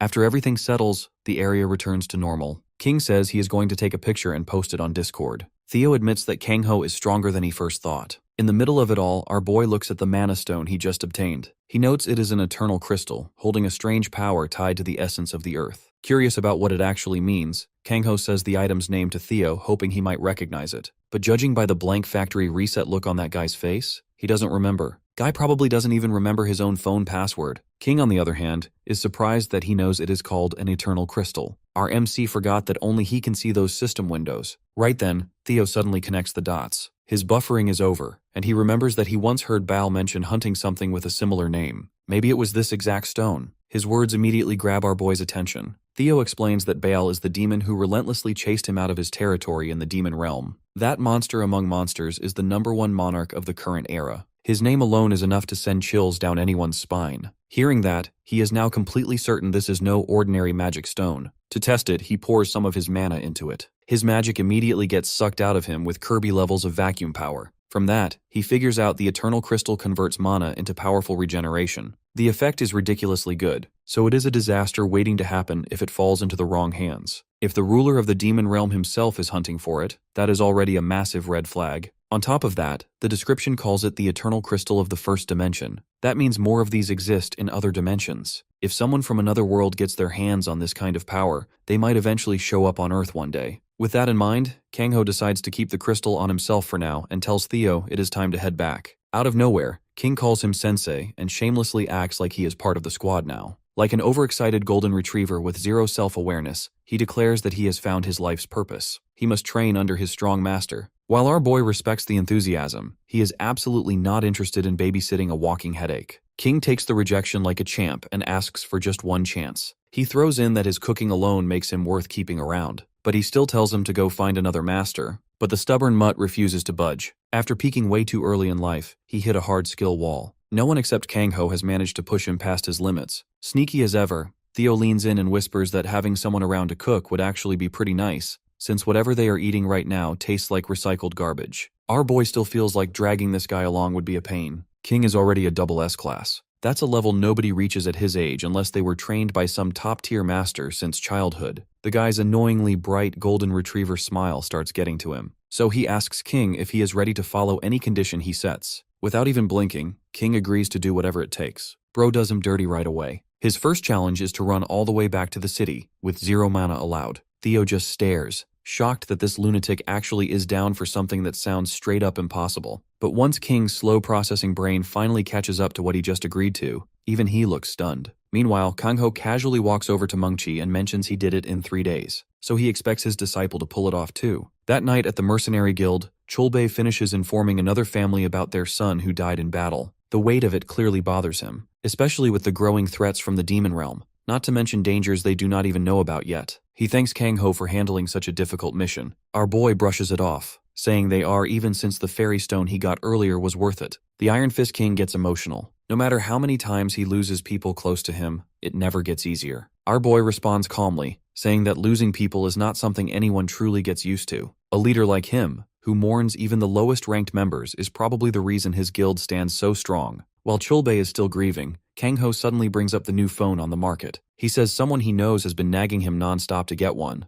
The man looks completely confused, asking how his fluffy beasts would even use a phone. Kang-ho facepalms at the brain-dead question and turns to leave. His friend quickly calls out, asking why he is rushing off when they were supposed to grab drinks together. Our protagonist Rain checks him, saying he has an urgent meeting with someone who needs that phone. On his way out, he notices one of the photos on the desk is flipped face down. He picks it up, which surprises the Iron Fist King enough to make him pause. Looking at it, he remembers the day that picture was taken, and mumbles that the list of his regrets keeps growing the longer his old self stays alive. In the photo, the 5 war heroes stand together long before they became legends. Behind the younger version of our boy, there is also a tall figure. He is someone whose name never made it into the history books. Not because he was weak, but because he is someone better left unspoken. When Kang-ho quietly says Junsuk's name, Chulbae admits that man is one of his biggest regrets even now. The scene shifts to a nightmare inside Theo's memories. He finds himself back in the worst storm he ever witnessed in the demon realm. Thunder tears through the sky as his army of familiars, his guards who protected his territory, are wiped out within minutes. Right in front of him, his giant castle is reduced to flames and smoke, and he can do nothing, because the one behind it all is a demon who still haunts him. Every part of him trembles at the memory of Baal, who is the most dangerous monarch in the demon realm.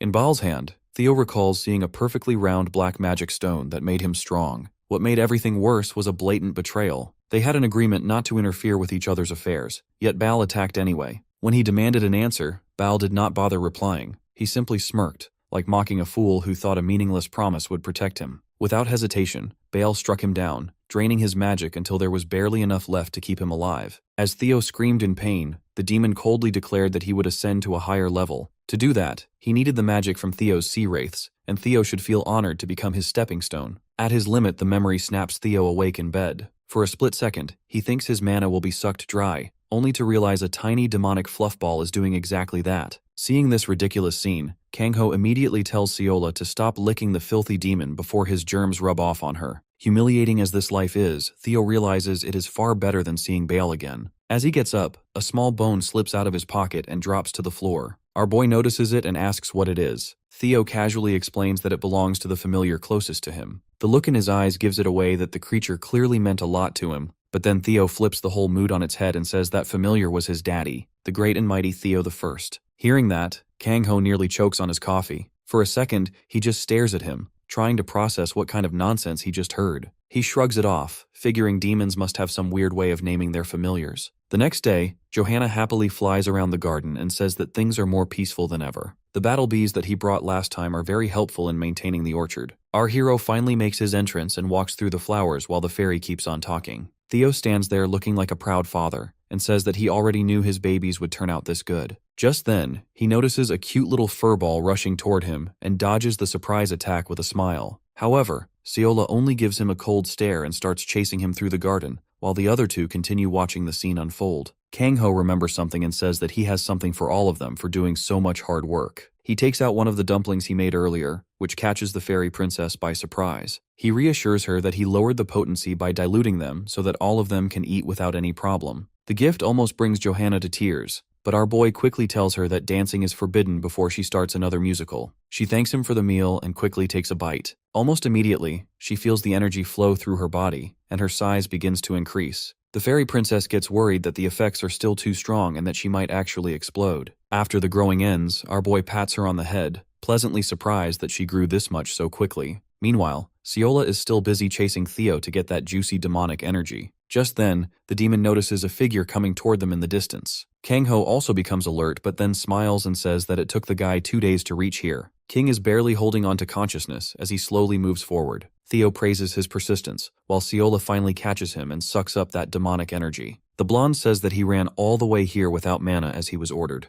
As he tries to cross the fence, his foot gets caught on the wood and he falls face first. He then immediately passes out while Johanna wonders who this random human is. Our boy tells her to relax and introduces the blonde as his disciple. A few hours later, King is still sound asleep while our hero is busy scrolling on his phone. He decides to look into the kids since they are going to be staying together. Kang-ho comes across the news that King will be fighting Pyro in a ranked match. That catches his interest, and he remembers that Pyro is from the guild Levedon. Going into the background, Levedon is a very old magic guild known for producing top-tier magic-type awakeners. The leader of that guild is a double S rank awakener named Taeyong. The man is known for constantly talking trash about the 5 war heroes and never having a good relationship with them. Since King is also a magic-type awakener, he thinks there is only one person who can help him in this situation. Dialing a number, he says that he has something important to ask. Mina is happy to respond and teases him, asking what the King of Beasts wants from her. Kang-ho gets straight to the point and asks about the relationship between King and Pyro. She replies that it is not good. King was part of the Levedon clan until he left about 16 years ago,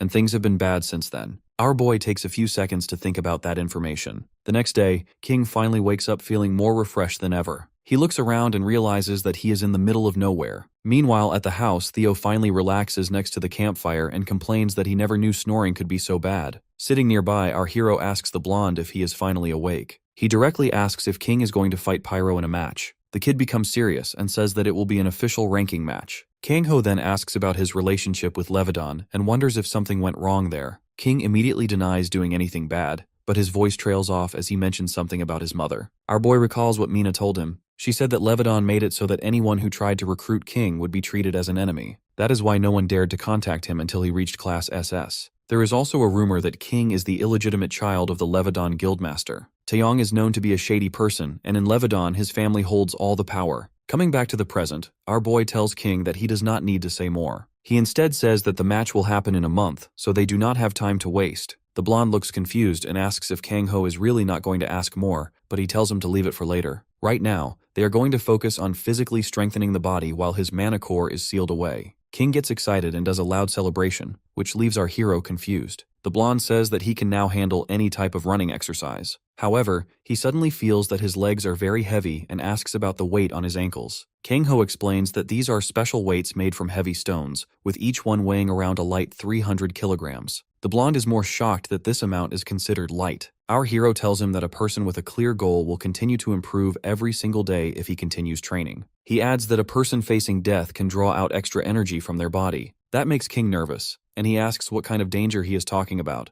but he gets cut off by Mungchi growling at him. Our boy gives the saber tiger permission to chomp on the human the moment he stops, and the chase immediately begins. Our boy is impressed that even though his form is sloppy, the blonde still manages to run instead of slowing down at the start. He thinks to himself that once people learn the truth about Taeyong, they will be completely shocked. In preparation to face him, the special training is now fully in motion. The next day, King asks our hero about the new weights on his chest, arms, and even his legs. He wonders how many kilograms they are since he is sinking into the snow just by standing. Kang-ho simply tells him that knowing the number will only add more mental pressure on him. He then looks at Seola and tells her to get ready as well. The white furball gets surprised when her name is called, but then suddenly turns her head away as if she is offended. Our hero wonders what is going on with her. During the fight against Mother Crypt, Seola could not do anything, so now she is desperate for a fight. Because of that, all her built-up frustration made her crave Theo's demonic mana even more. That is why she is now training, using the same gear that Mungchi once used when he was younger. The saber tiger lets out a roar at them, and the two finally start moving while our hero reminds Mungchi to bite them the moment they slow down. He then opens the news article that Iron Fist King sent on his phone. Kei-hong keeps talking badly about the 5 heroes every chance he gets, calling them weak failures. Kang-ho tells himself that the guildmaster should use that energy to take care of his own members instead of doing this. As the sun finally sets, the 2 trainees finally return to the house, barely able to stand from exhaustion. King thanks our hero for the training, while Kang-ho looks at them and says he is impressed by their endurance. The 2 collapse to the ground while the blonde says that he would be nothing if he didn't have his resilience. King then asks what Theo is doing since he is missing. Our boy replies that he got irritated by the snoring and decided to sleep in the orchard. The 2 then share a drink, and King finally opens up,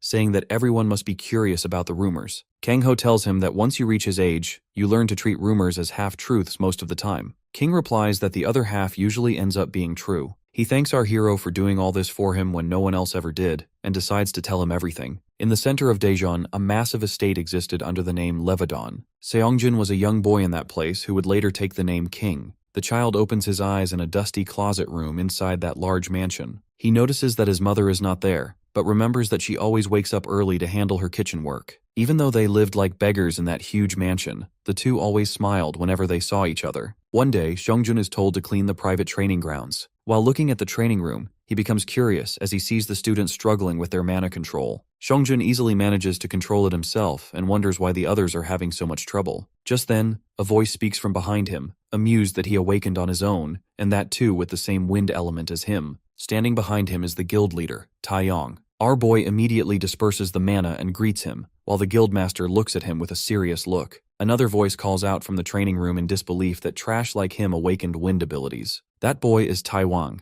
one of the true sons of the guildmaster, who would later be known as Pyro. Along with him, 5 other children stand there, all staring at King with clear hatred in their eyes. What Seongjun does not realize is that this situation was created on purpose by the guildmaster to provoke his own children. After that incident, Taewang begins to torture him, but King endures everything because he has a clear goal of becoming stronger. He wants to become a powerful awakened so he can give his mother a better life. Because of that, he tolerates everything that happens to him. However, that also makes it painstakingly clear that there is one thing he cannot tolerate at all. One day, he runs to the courtyard and sees the white-haired boy forcing dirty rice into his mother's mouth while complaining about stones in it. Seeing that happen in front of him, he loses all control and rushes forward to stop it. Taewong is too shocked to react as King uses his wind power to send him flying away. This makes Pyro furious, and he summons his fire magic, saying that they should settle this once and for all. He starts insulting King, saying that he is nothing but a mistake. King is too shocked to move, but at that moment, his mother runs forward to protect her child and takes the attack herself. After everything the two of them endured, he still could not give his mother the life he wanted. In her final moments, she looked at her son and apologized for everything. That is the incident that happened in Lebanon 16 years ago. After that, life continued as if nothing had happened, and the truth was buried. King was thrown out of the place where he spent his entire childhood. Coming back to the present, the blonde says that he later realized his mother never wanted any of that to happen. He continues that she was truly a kind person. He continues that Lebanon must have spread rumors so no one would take him in. So he went to disputed zones, lived in abandoned buildings, and hunted monsters to survive. In the end, he reached SS rank, and no one bothered him anymore. He repeats that neither he nor his mother did anything to deserve that fate. The blonde continues that he knows no one will believe him, but then passes out before he can say more. However, our boy responds that he believes him because he knows what kind of man Taeyong is. He tells the blonde to rest peacefully because he will not treat him badly or throw him away. When he was younger, King used to hate sleeping alone at night, so he watched videos on television. He remembers seeing a hero in them, a man wearing a yellow tracksuit who always defeated his enemies. No matter what happened, that man always smiled, even when things were not in his favor. Because of that, King also started smiling. Whenever he thought about his mother or when life became difficult, he kept smiling until he became stronger. Because of that belief, he reached SS rank on his own and became worthy of the title King. That night, King has a nightmare about his mother's death and wakes up screaming. After catching his breath, he checks his phone and sees that the ranking match is in 3 days. He then sits up, thinking that he had the same wretched dream again. At that moment, he remembers the hero he admired as a child and smiles again. Wearing his weighted vest once more, he steps out of the house and starts running, promising himself that he will keep smiling no matter how hard things get. Kang-ho casually catches up to him and says that his movements have improved compared to before. In comparison, King is more surprised that his master is simply walking and still keeping up with him. Our hero gets serious and says that the ranking match is very close now. Because of that, there is something they must do right away. He guesses that King is still affected by the past incident, and that is why he keeps having nightmares, which makes the blonde shocked. Trauma cannot stay buried forever since it will always find a way to surface. Coming to a stop, our boy says that no matter how skilled King is, he will lose if he does not overcome his trauma. The guy asks how they are supposed to do that, and Kang-ho gives a cold smile and says they need to beat it out of him. King gets nervous and asks why his master is squaring up all of a sudden. However, our hero reassures him that this method has a guaranteed success rate and prepares to throw a punch. That shocks the blonde even more as he realizes that a powerhouse like Kang-ho must have gone through something similar in his own past. He confirms that this is true and says that this is exactly how he dealt with it. Our boy then tells him to clench his teeth so they do not break and delivers a haymaker that sends him flying. Seeing that he is knocked out, Theo pokes him with a stick and wonders if that was too much. Kang-ho replies that the kid is tough and will wake up in no time, while Theo jokes that his loud snoring already proves the blonde's resilient nature. Our hero then points out that the demon has been using that snoring as an excuse to secretly train his mana. He asks if that is some kind of family technique. That surprises the demon, realizing that he was found out. All this time, Kang-ho refrained from suppressing his mana, and the demon has been training seriously. What makes it more interesting is the method he is using, something that has never been done on Earth before. Theo has been refining his mana repeatedly until only its pure form remains, and this creates a noticeable difference. Our hero jokes that this must be why Seola always wants to take a bite of that demonic energy, but hearing her name makes Theo alert and cautious. Kang-ho tells him not to worry since he will not take that mana away after all the effort, but he wants him to teach that method to someone else. Theo says he will consider it and confirms that it is indeed a secret clan technique. The demon then asks if it was during those late-night outings that Kang-ho noticed this, mentioning that he saw him leaving. Our hero confirms it and says he had some business to take care of, then asks if Theo remembers Daejeon. The demon immediately recalls it as the place where he first discovered bread. Kang-ho then asks if he sensed anything unusual there, especially demonic energy. However, the demon says he did not notice anything like that. Our boy then recalls his conversation with Mina, who said that the heirs of Lebanon have not appeared in public at all for a long time.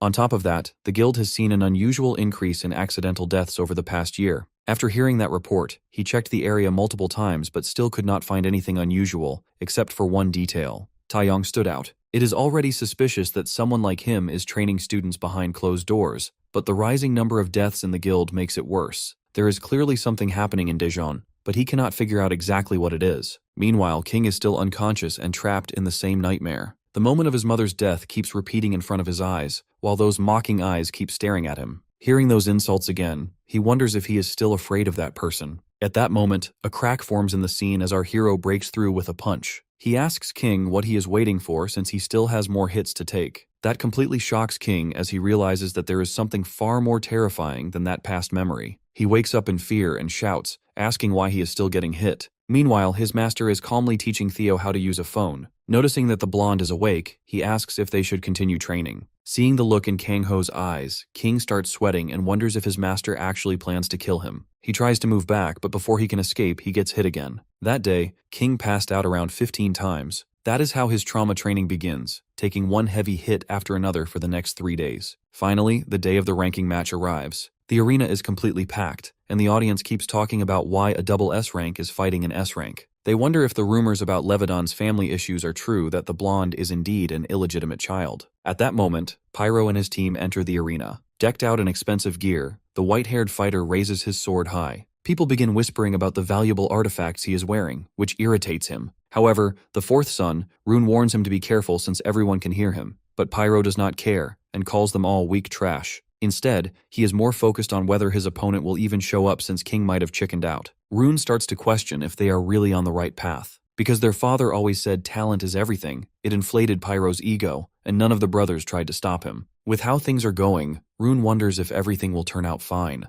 At that moment, a voice answers as King arrives and says that he never planned on running away. He apologizes for being late, saying he had to run all the way here in that heavy gear. The blonde then confidently announces that a hero always arrives fashionably late. Taewong jumps straight into insults and taunts King, asking how his failed life has been going. He even mocks the boys, calling them losers who are probably just as broke as King. Our boy hears that, and thinks both the father and son have the same filthy mouth. On the other side, Theo is busy staring at his new phone, completely distracted by its insane high-res display. Kang Ho smacks the idiot who had one job to back up King. Anyway, the Flame Witch makes her entrance into the arena now that all the seats are filled. The whole crowd instantly turns toward her, completely taken by her looks. Taewong gets annoyed, watching a hot older woman steal all the attention while he is standing right there. She is not even competing. When the witch notices our Beast King, she tries to greet him, but he signals her to stay quiet in public. She smiles when she sees King Bo respectfully, realizing Kang Ho probably drilled that into him. With that, she announces that the match will decide the competitors' official rankings. As the Flame Witch, she stands as the witness and declares the start of the fight. Right then, Taewong tells her to calm her melons. He has a question as to what happens if his powerful, mighty artifacts are too strong, and he accidentally unsubscribes King from life. Annoyed by his stupid question, she strongly warns him that killing with intent will be punished. That only makes the scumbag grin, happy that little accidents are not a problem. Observing the way he acts, he realizes the guy is planning to dress up a murder as an accident, so he decides to get serious. He says he appreciates his apprentice's dedication to training, and as a reward, he can finally take off his training weights. Suddenly, a loud crushing sound grabs everyone's attention. A thick metallic suit drops to the ground and cracks the arena tiles on impact. Taewong and his crew just stare, refusing to believe this clown actually ran all the way to the arena wearing that thing. Then, the blonde Rock Lee charges up, and his power shoots up fast. This is the first time he has used his magic since starting physical endurance training, and the difference is huge. He yells that he is practically throbbing with energy, like he could take off any second. Watching how badly he got ratioed by his rival makes that smug little rat grind his teeth. Unable to hold back, he swears he will crush King in front of the whole crowd. As the match officially begins, our boy wishes him luck and steps back. Theo, on the other hand, wishes the kid good luck trying not to die. Taewong opens with an overhead flame strike. King blocks it with his bare fists, which are reinforced with his wind magic. They pull back, then clash again. Still running his mouth, Taewong asks if King is ready to have his cheeks getting clapped on broadcast for everyone to see. And if he does not die, it is even worse since losing a ranking match kills your chances of landing any good jobs. Confident in his skills, he is convinced King's future ended the second they stepped into the arena. That pisses King off, who tells the idiot he has no clue what those 16 years on the streets were like. After his mother died, he did not sit around and mope feeling sorry for himself. He fought his way through thugs on the streets every single day. Because out there, strength is the only thing that matters. Compared to that, he calls Taewong nothing more than a pathetic nepo baby with zero real experience. Before he wrecks him though, King asks one last time why he hates him so much. Without hesitation, The man-child acts like the answer is obvious. He pours everything into his next strike and yells that being born an illegitimate waste of oxygen was King's biggest crime. King is caught off guard, but he still manages to block the hit. He goes for a kick to Taewang's core, but the young master jumps over it and thinks he has the upper hand. That move was a big mistake. King flips into a handstand and drives his foot straight into Taewang's liver. The entire crowd goes silent as the brutal hit sends the young master flying. Our hero feels a bit disappointed the fight is not over, since that should have dropped him for sure. Theo feels the same, but he knows those artifacts are overpowered enough to turn a finishing blow into something that barely stings. Blinged out in his artifacts, Taewang is furious after he got blasted away like Team Rocket. The embarrassment pushes his frustration to its limit, so he brings out his strongest fire skill. Seeing it for the first time, King is not sure how to deal with it. He reinforces his body with magic like usual, but the flames look like they will burn him to charcoal. Even Theo starts to worry for a second, while Kang-ho just stands there calm as ever. That's because he already pulled some money from the bank, anticipating a situation like this. Inside the firestorm,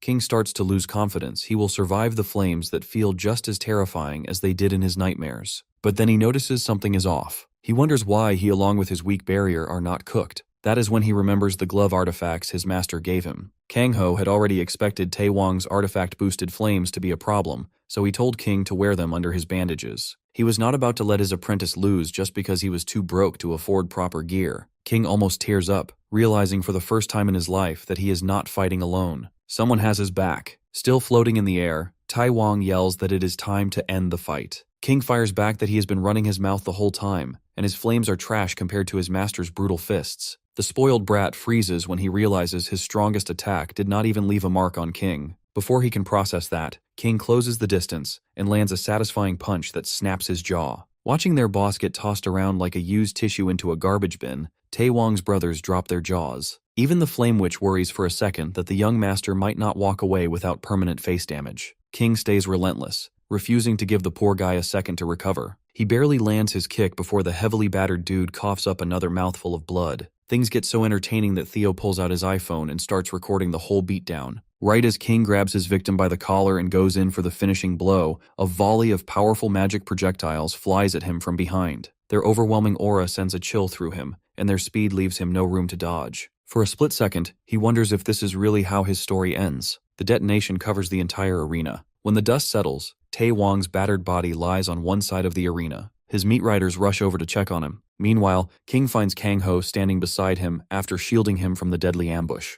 Turning around, he calls out the man behind the attack, asking if he is really so petty that he would stick his nose into a fight between kids. The man who walks into the arena is none other than Levidan leader Taeyong. The guy does not look happy at all to see our hero and grinds his teeth the moment their eyes meet. Everyone in the arena is stunned to see the man known as the Wind Lord for his unmatched mastery of wind magic. They are surprised because the guild leader supposedly locked himself away for training. Even more shocking is the fact that Kang-ho survives the Wind Lord's attack head-on. A voice suddenly speaks up, wondering if Kang-ho might actually be the Beast King, one of the 5 war heroes. His ridiculously young and handsome appearance makes that hard to believe. Tae-hoon becomes nervous because their father hates the 5 heroes with a passion. Now one of the very heroes he always accused of stealing his glory and money stands right in front of him. Taeyong has always told his sons that those so-called heroes even got his twin brother Junseok killed just so they could claim a bigger share of the rewards. Looking at the broken state of his most capable son, the guild leader's irritation grows stronger. He asks our hero if forcing his youngest son King into debt was just another one of his shady schemes. Kang-ho replies that all he did was train the kid and rough him up for a few days, which is technically the truth. Watching how much King has grown, Taeyong notices the markings on his gloves.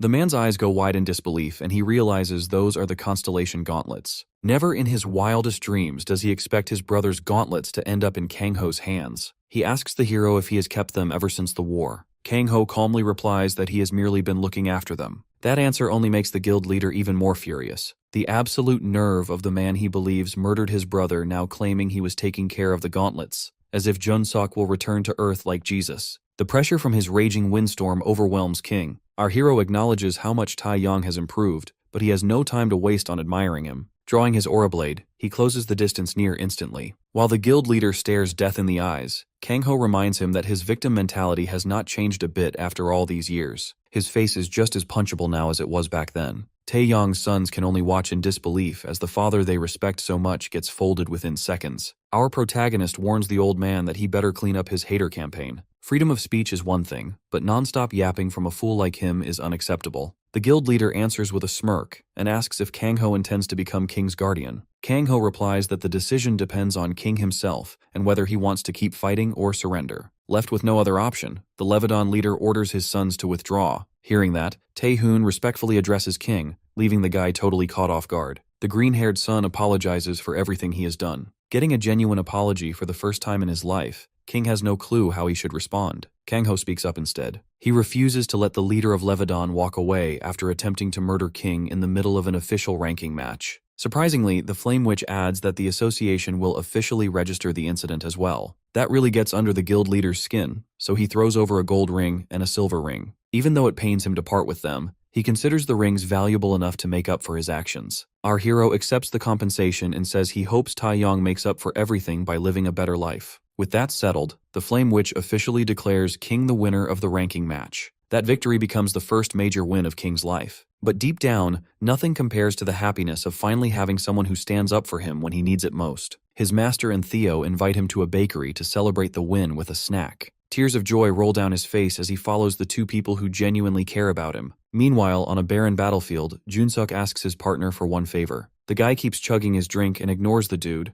making it obvious he does not want to hear a word. His friend who resembles Junsuk says it anyway. If the worst comes to pass, he wants to die by his partner's hand. Those words instantly tick the guy off, and he tells the fool to quit acting like it is cool to smile while saying melodramatic nonsense like that. Clearly annoyed, he says the nice weather he was enjoying is ruined. Junsuk admits the sunny day really is pleasant, but his final request is for him to stop pretending and wake up. At that moment, Kang-ho wakes with a start, still dazed by the strange dream he just had. He realizes he dozed off while Theo and King are excitedly staring at their phones. When he asks what has them so hyped, King shows him an article about his victory. On top of that, the Beast King suddenly appearing during the match has taken over the headlines. King is happy that his master is getting so much attention, but the old man tells him to quit frying on the darn phone and enjoy the luxury apartment he got. The spoiled rich boy remarks that this place is barely more luxurious than his old penthouse with a riverside view. Putting that aside, our hero asks how it feels to finally rub the win in the faces of the people who made his life miserable. Theo figures it has to feel amazing,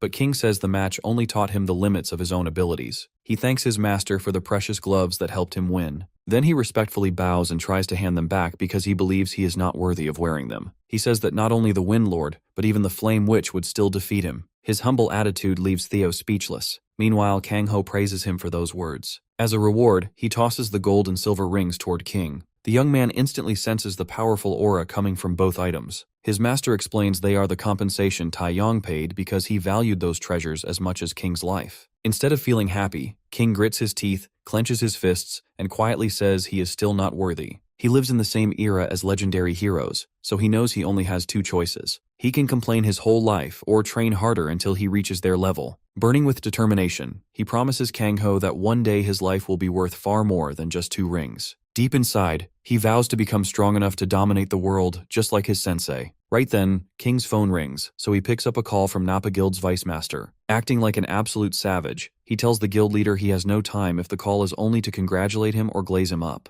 The Napa Guild's vice master quickly explains that they urgently need King's help because a major incident has just happened. Only moments ago, someone pulled off a heist on the guild master's vault. After seeing the card left behind, he believes only one person could be responsible, the Phantom. The moment Kang-ho hears that name, he remembers the infamous thief whose reputation has been blowing up lately. The Phantom always follows the same pattern, cleaning out every target before leaving behind nothing but a black card marked with a signature insignia. Meanwhile, Mungchi naps peacefully on a rooftop like the adorable little doggo he is. Out of nowhere, he spots some absolute lunatic sprinting from rooftop to rooftop. The saber tiger gets excited the moment it spots the strange trickster, and seeing such a rare breed right in the middle of the city even makes the Phantom do a double take. She takes a quick detour just to meet the good boy up close. Wagging his tail and panting like the adorable goofball he is, Mungchi happily accepts all the pets she gives him. Before leaving, she gently wraps her scarf around his neck as a little farewell gift. The following morning, Tae-hoon is beyond frustrated after hearing that one of his guild's top teams vanished inside nothing more than a mid-tier dungeon. What makes it even worse is that not a single body is found. He nearly flips the table because his father, the guild leader, has locked himself inside the training hall ever since the ranking match incident. Meanwhile, the youngest heir still remains in critical condition at the hospital. As if that is not enough, more and more Leviton members keep disappearing. The latest person to vanish is his close friend, an A-rank awakener named Myungju. With all that pressure piling onto his shoulders, Tae-hoon still has the responsibility of repairing Levedon's reputation after the guild got publicly clowned. He locks in and decides the guild's survival has to come first. With that in mind, he heads to the training hall to discuss their next move with his father. When he arrives, he is puzzled to find the door already unlocked, so he quietly peeks inside. The poor guy instantly regrets that decision the moment he sees what is really happening in the room. The next day, Kang-ho finds Mongchi chilling on the rooftop. He asks if the big fluff wants to go for a walk, and the saber tiger gets instantly hyped the moment it sees its master. As our boy walks over, he notices a unique green scarf wrapped around Mongchi's neck that definitely was not there before. He simply shrugs it off since the beast looks dripped out with it, and the two head out together. They make their way downtown where our hero has lunch planned with Flame Witch Mina. As they eat, the two catch up on life. Mina mentions it has been way too long since they last met like this, and says they should make time for these meetups more often. She admits these little breaks are a welcome escape from her hectic schedule. The witch grumbles that she wants to ditch her title and position already so she can finally enjoy a peaceful life. My guy looks at her and says she seems pretty fine, which instantly hits a nerve. She fires back that she is getting older and desperately needs a break before this job finishes her off. The conversation shifts to Phantom, and why none of the thief's crimes have appeared in the news. Mina explains that even though the vaults of the big three guilds have all been robbed, there are 3 reasons everyone stays quiet. The first is the guild's pride because news of the robberies would wreck their reputation.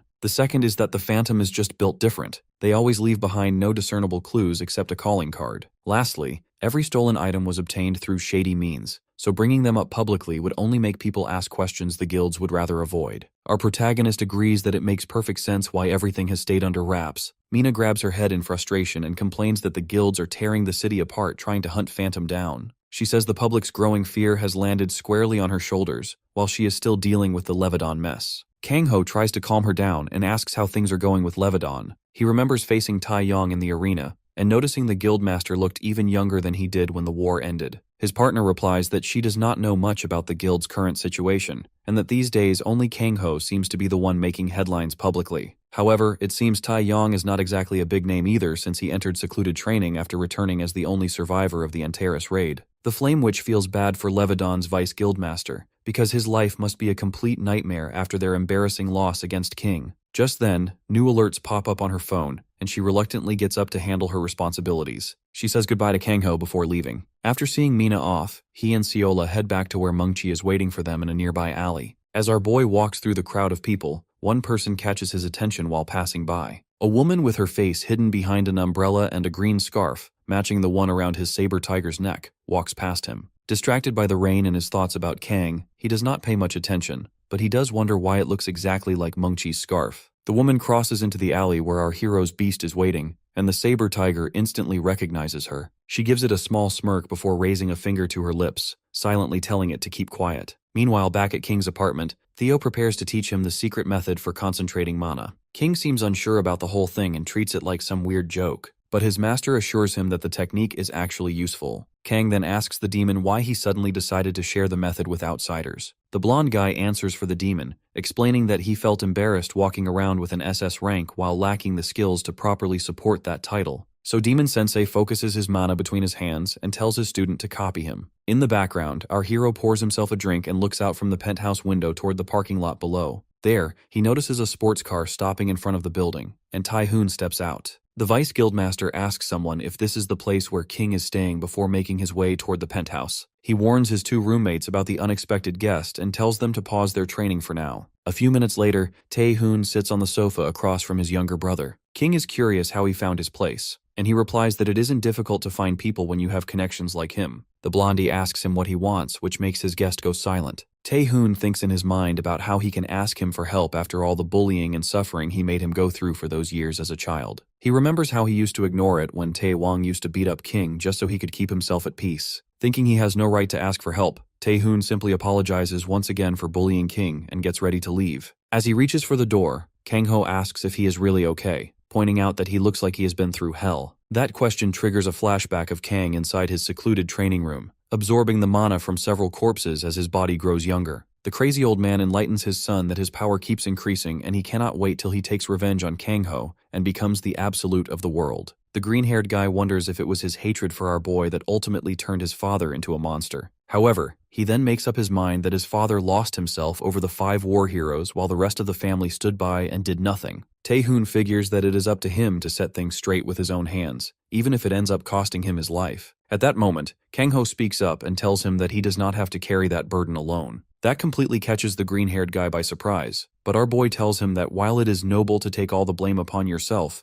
experience has taught him that it is perfectly alright to rely on others. After sending a message on his phone, he bids Tae-hoon farewell and walks away. Tae-hoon's phone suddenly rings, and he opens it to see that Kang-ho had sent him a message telling him to rely on him every now and then. The story then shifts to the Levedon Guild's main estate, as Tae-hoon walks through the empty halls with one hand resting on his sword. He opens the office door to find his father already waiting for him, who comments that Tae-hoon seems heavily armed for a friendly father-son chat. The man starts leaking an evil aura and asks if his son actually plans to go against his own daddy. The green-haired guy demands to know what exactly he did to become so young again, but his father wonders if he is talking about the number of sacrifices. Tae-hoon notices the glowing black stone and realizes that this sinister energy must be the reason behind his miraculous de-aging. Tae-yong proudly reveals that this marks the coming of a brand new world. The son cannot believe that his father would stoop this low, but Tae-yong simply reminds him that power triumphs over everything. Tae-hoon accuses him of murdering everyone close to him, but his father shamelessly gaslights him, claiming they were nothing more than spare parts. He then announces that the era of the 5 war heroes is finally coming to an end,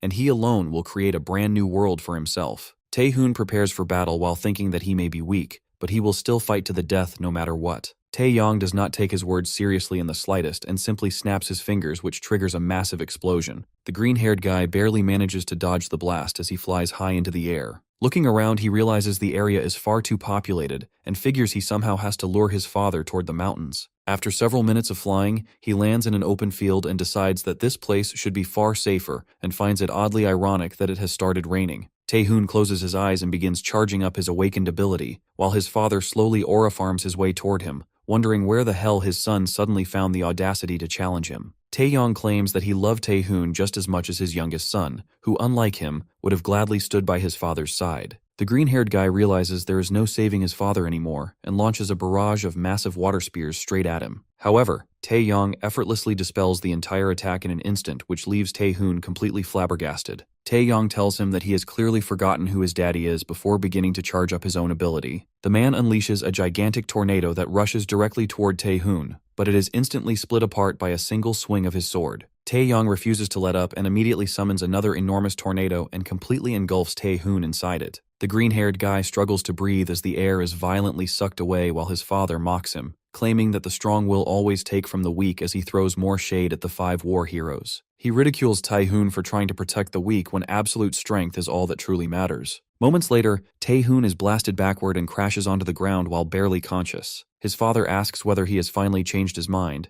but the green-haired guy painfully forces himself back to his feet and once again points his sword forward. That only irritates Tae-yong even more as he remarks that he can always make another son before preparing to finish him off. He activates a forbidden technique that begins draining the mana directly from Tae-hoon's body. Unable to resist, Tae-hoon wonders if this is finally the end and whether this is where he dies. However, at that very moment, a beam of light descends onto the battlefield as Kang-ho drops from the sky and instantly shatters the mana-draining spell. Tae-hoon is blown away by the shockwave but is even more shocked that our hero actually came to save him. Kang-ho explains that once you reach his age, you develop a certain sixth sense that tells you whenever someone is about to get themselves yeeted out of existence. That is exactly why he had been quietly keeping an eye on the situation, because protecting the younger generation is simply what adults are supposed to do. Turning toward his opponent, Kang-ho asks whether Tae-yong agrees with that. However, the Levedon Guild leader's mind has already been completely consumed, and all he can think about is revenge. Kang-ho realizes that the real Tae-yong is already gone,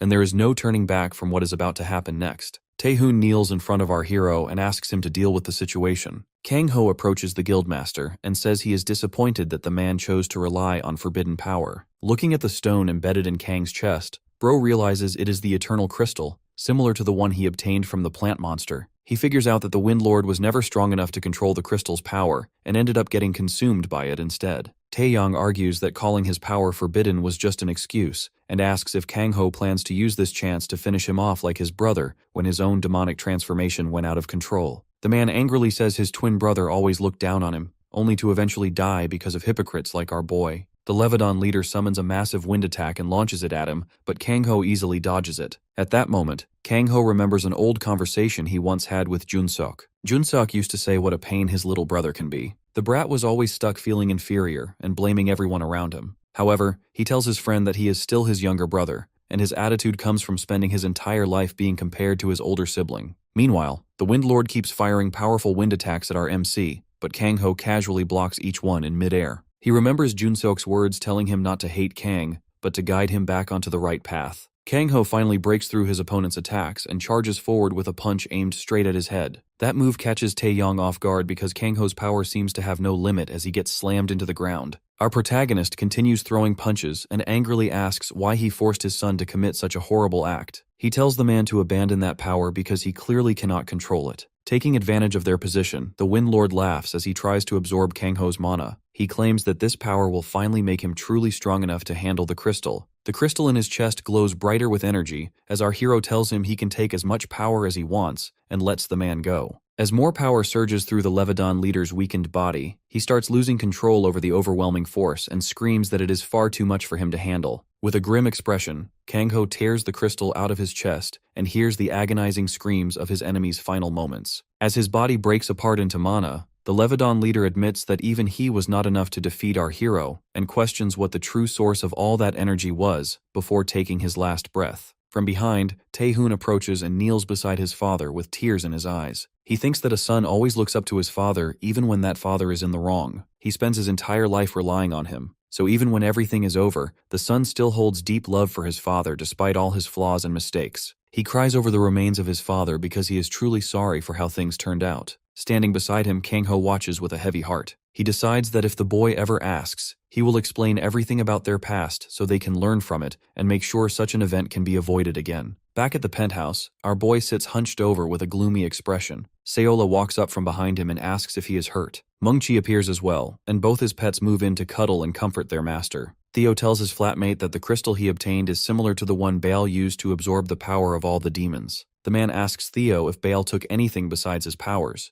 but he only explains that he got rid of his familiars and absorbed all of his demonic energy. He says that the bastard needed power to ascend to a higher world. That requires the power of some demonic sea. Kang-ho wonders whether the demon was after something else besides that. He pushes that thought aside and asks where King is, just as the boy appears all suited up and ready to move. He explains that an urgent call came from Nappa Guild, who are currently chasing down Phantom. Outside of Seoul, Phantom leaps off a building and swings from a telephone wire to reach a nearby rooftop. She desperately tries to escape the bounty hunter sent after her by the Nappa Guild. The thief hides behind a building to catch her breath and looks down at the bleeding wound on her thigh, annoyed that the injury keeps draining away her remaining strength. Nearby, the bounty hunters rush toward her location while searching every corner and talking about the massive bounty the guild placed on her head. One of them jokes that anyone would be crazy not to accept the offer to hunt her down. Phantom breaks into a cold sweat as she realizes just how many hunters were hired to capture her, and thinks about how powerful the big three guilds really are. Suddenly, a hand holding a knife emerges from the wall beside her and tries to stab her, but the girl quickly dodges and makes a run for it. From behind, a creepy dude covered in full body bandages crawls out of the wall and tries to chase after her. As she continues her escape, she barely avoids the attacks from the hunters and lands on another rooftop. Just ahead, she spots King standing there with a smug grin on his face. He charges up and throws an attack that narrowly misses her, but conveniently hits Phantom's pursuers and throws them completely off track. She is stunned that a legendary awakener like him could miss someone from such a close distance. King simply gives her a quick wave and she falls safely onto the fur of Mungchi below. The moment she lands on the beast, the exhausted girl falls asleep while still trying to convince herself that she needs to keep moving. Our boy stands nearby and nods toward his pets before boldly asking whoever is hiding to come out of their hiding spot. Just then, the same dude who tried to stab Phantom rises from a puddle on the ground and asks if he is the famous Beast King. He then continues by asking whether the hero has seen the thief who was lurking somewhere nearby. Kang-ho straight up says he hasn't seen anyone, while his beasts put on a scary expression to intimidate the suspicious guy. The guy instantly senses the danger and decides not to test his luck, disappearing back into the puddle to leave the area. Meanwhile, the girl is fast asleep, safely hidden away on Mungchi's back. As she wakes up, the girl hears voices arguing about the lack of space in the house. They consider if they should get another bed. She thinks about how annoying these dudes are and wonders if they might punish her for all the crimes she committed. She also questions who this strange trio is and why they are making such a huge commotion in the first place. As the noisy conversation continues, she realizes they still have not noticed that she is awake. That gives her a chance to escape. However, when she opens her eyes, Phantom realizes she is no longer wearing her suit and is lying on a bed with Seolwa sleeping peacefully on her stomach. The fox wakes up and notices their guest, trying to stay quiet, but our boys sense her presence right away. The girl puts on a friendly act and greets King and Kangho, which makes our hero realize that almost everyone recognizes him after his clash with Taeyong in the arena. She asks what they plan to do with her after saving her,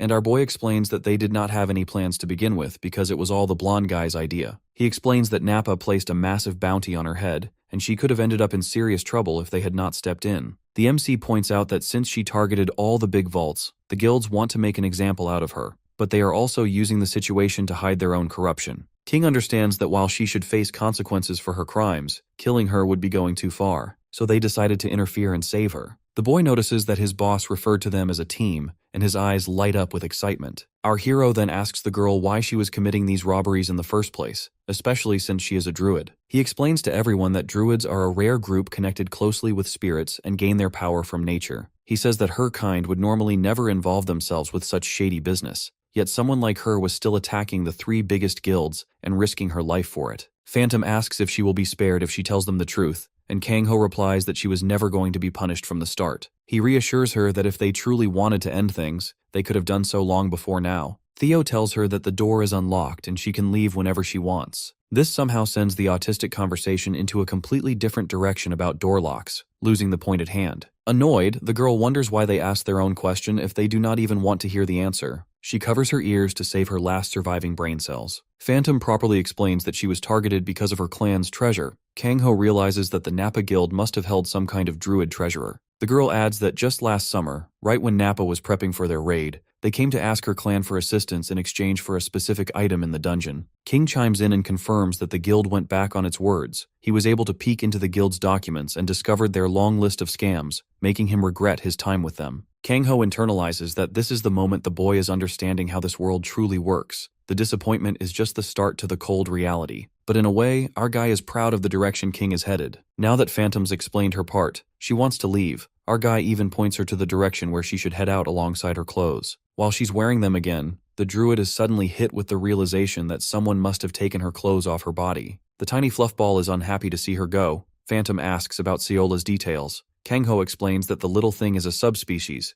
evident by her twin tails. He asks about her suspicions and discovers that among the druid clans, there's a famous legend about this subspecies. Her clan shares a rich history of legends for this creature. For example, there's the legend of the 4-tailed fox that managed to disperse a disaster, while in the north, it is rumored that the fox turned into a human and lived in harmony with the villagers. The most famous legend of all concerns the 5-tailed fox, who opened a gateway to another dimension and disappeared. Kangho connects the dots and remembers Johanna mentioning the same legend, and since he wants to pursue more information, he suddenly decides to go with Phantom. The girl thinks it's not needed while Theo gives the green signal too. Our guy believes it's best for him to investigate the neighborhood and check things out properly. Phantom accepts the proposal while Theo suddenly spots and obliterates a bug with his thunderclap. She immediately turns around and berates his ass for being the backstabber dude from back then, causing King to feel flustered on the dude's behalf. Kangho begs her to come outside, while Temu Kaneki over here is just shocked she was able to recognize him. Phantom shares that this dude seems kinda chill in person and is looking forward to their next encounter. Theo is currently over the moon. Bro thinks he's Mr. Beast all of a sudden going viral because of his 2-second clip. King on the other hand can barely hold his own laughter, finally dropping the bombshell on the poor guy's ass. Theo is hit with back-to-back reality checks as he sees a YouTube short of him goofing around going viral instead. He shouts in frustration that Kangho ruined everything,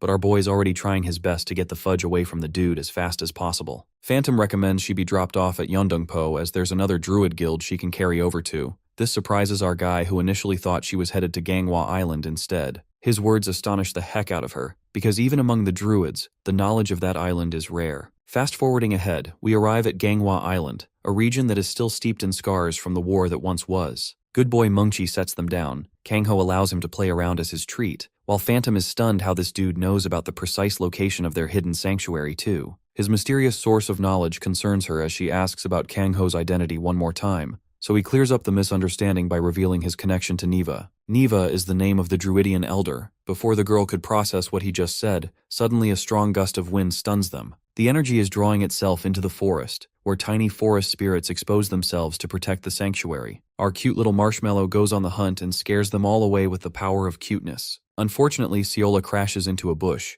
A gentle voice advises the little fox to be gentle with her advances, as her children are easy to frighten. This glorious woman is Elder Neva. Phantom humbly lowers herself before the great leader, who praises the young one for performing well on her mission. Neva then glances at the Beast King himself, reminiscing how the guy hasn't aged a day since they last met. Praising her beauty, Kangho thinks it's the same for her. The elder welcomes them inside their hideout, which encompasses the forest of the druids. Seola is dazzled by the view. Kangho asks if she loves it, and the little one agrees in joy. This was once a place where Kangho himself had discovered 40 years back for the sake of the druid clan's migration. Seola's enjoying herself while Elder Neva shares how much the whole clan is indebted to the Beast King's help. Kangho is so humble he doesn't even care about getting repaid, but the elder is just happy for him saving one of their own again. Phantom is too important to Neva, destined to lead their clan in the future. The children greet her with joy, while Kangho talks about the more pressing matter of the druid treasure's recovery. He wants to see it with his own eyes. Elder Neva is more than happy to oblige and show the treasure over tea. So our guy leaves the little one to play while the duo sits down over a nice spot. Here, the elder unboxes the next iPhone.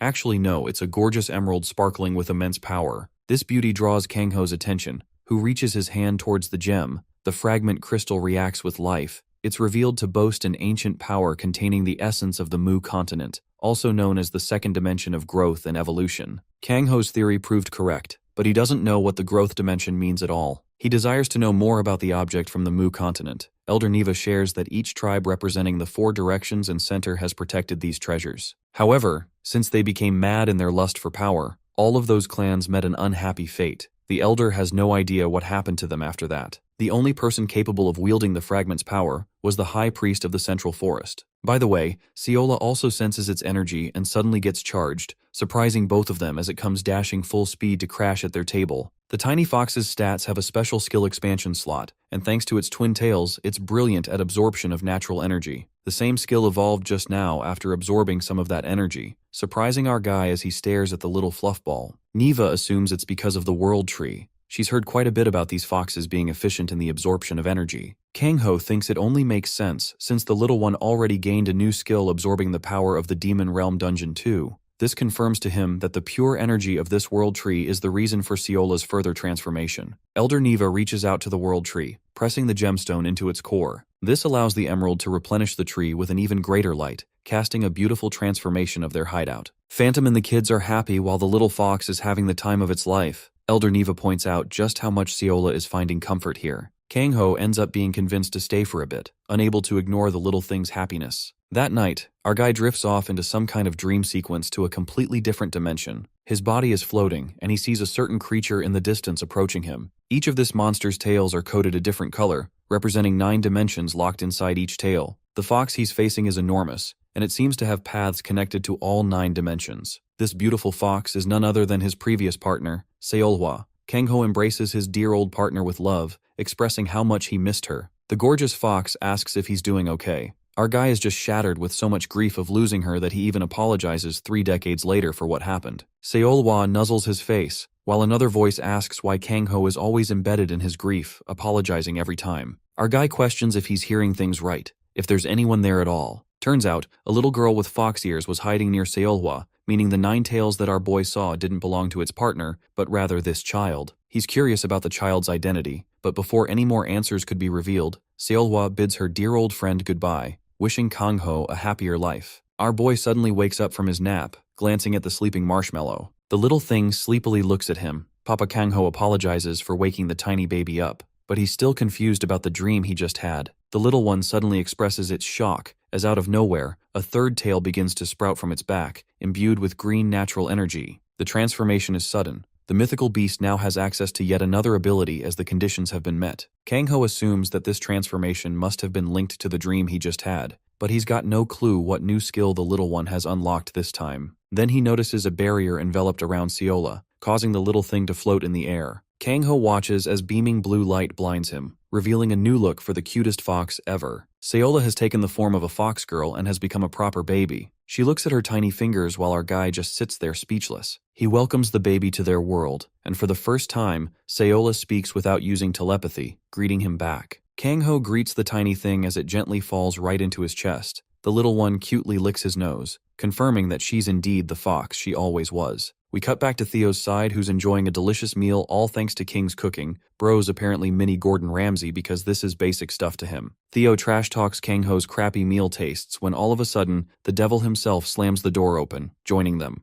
Theo's terrified while our guy notices they're already eating. The little fox girl swoops in with the speed of light, confusing both of them, and in hilarious fashion, trips over her own hair and falls down. Seems like she's still not accustomed to her tiny new body. Theo goes up to check on the tiny one, inquiring where our guy managed to pick this thing up from. The first thing Seola does is chomp his arm, making Theo understand who this little devil really might be. Seola is quickly given new clothes for her body, another one of the talents of the king, who seems to know everything at this point. Anyway, Bro posted Kang-ho alongside the cute fox girl on the website. Theo's also having his fair share of fun taking pictures. The naughty fox girl snatches the meat, earning another cute little photo that goes straight into the post. Kang-ho is impressed with how fast the children of this era post photos online. He admires how cute the little one looks, eating to her delight. King teases him for being a doting father, when suddenly they both receive a new test for the first quarter Awakener test. Apparently several people are open to achieving the double S rank level. Awakener tests are held 4 times a year in each quarter. Ranks are determined by merits which account for several factors. Sparring matches are also conducted between Awakeners, and if you look really close in the background, you can spot Rock Lee from Naruto and Paul Phoenix from Tekken dueling it out. Anyway, King's looking forward to training his balls off to win against the newbies. Theo's chilling and entertaining idea of joining as well. This surprises them, but Theo is curious if he's eligible to enter in the competition too. Our boy doesn't quite get his intentions and finds him suspicious.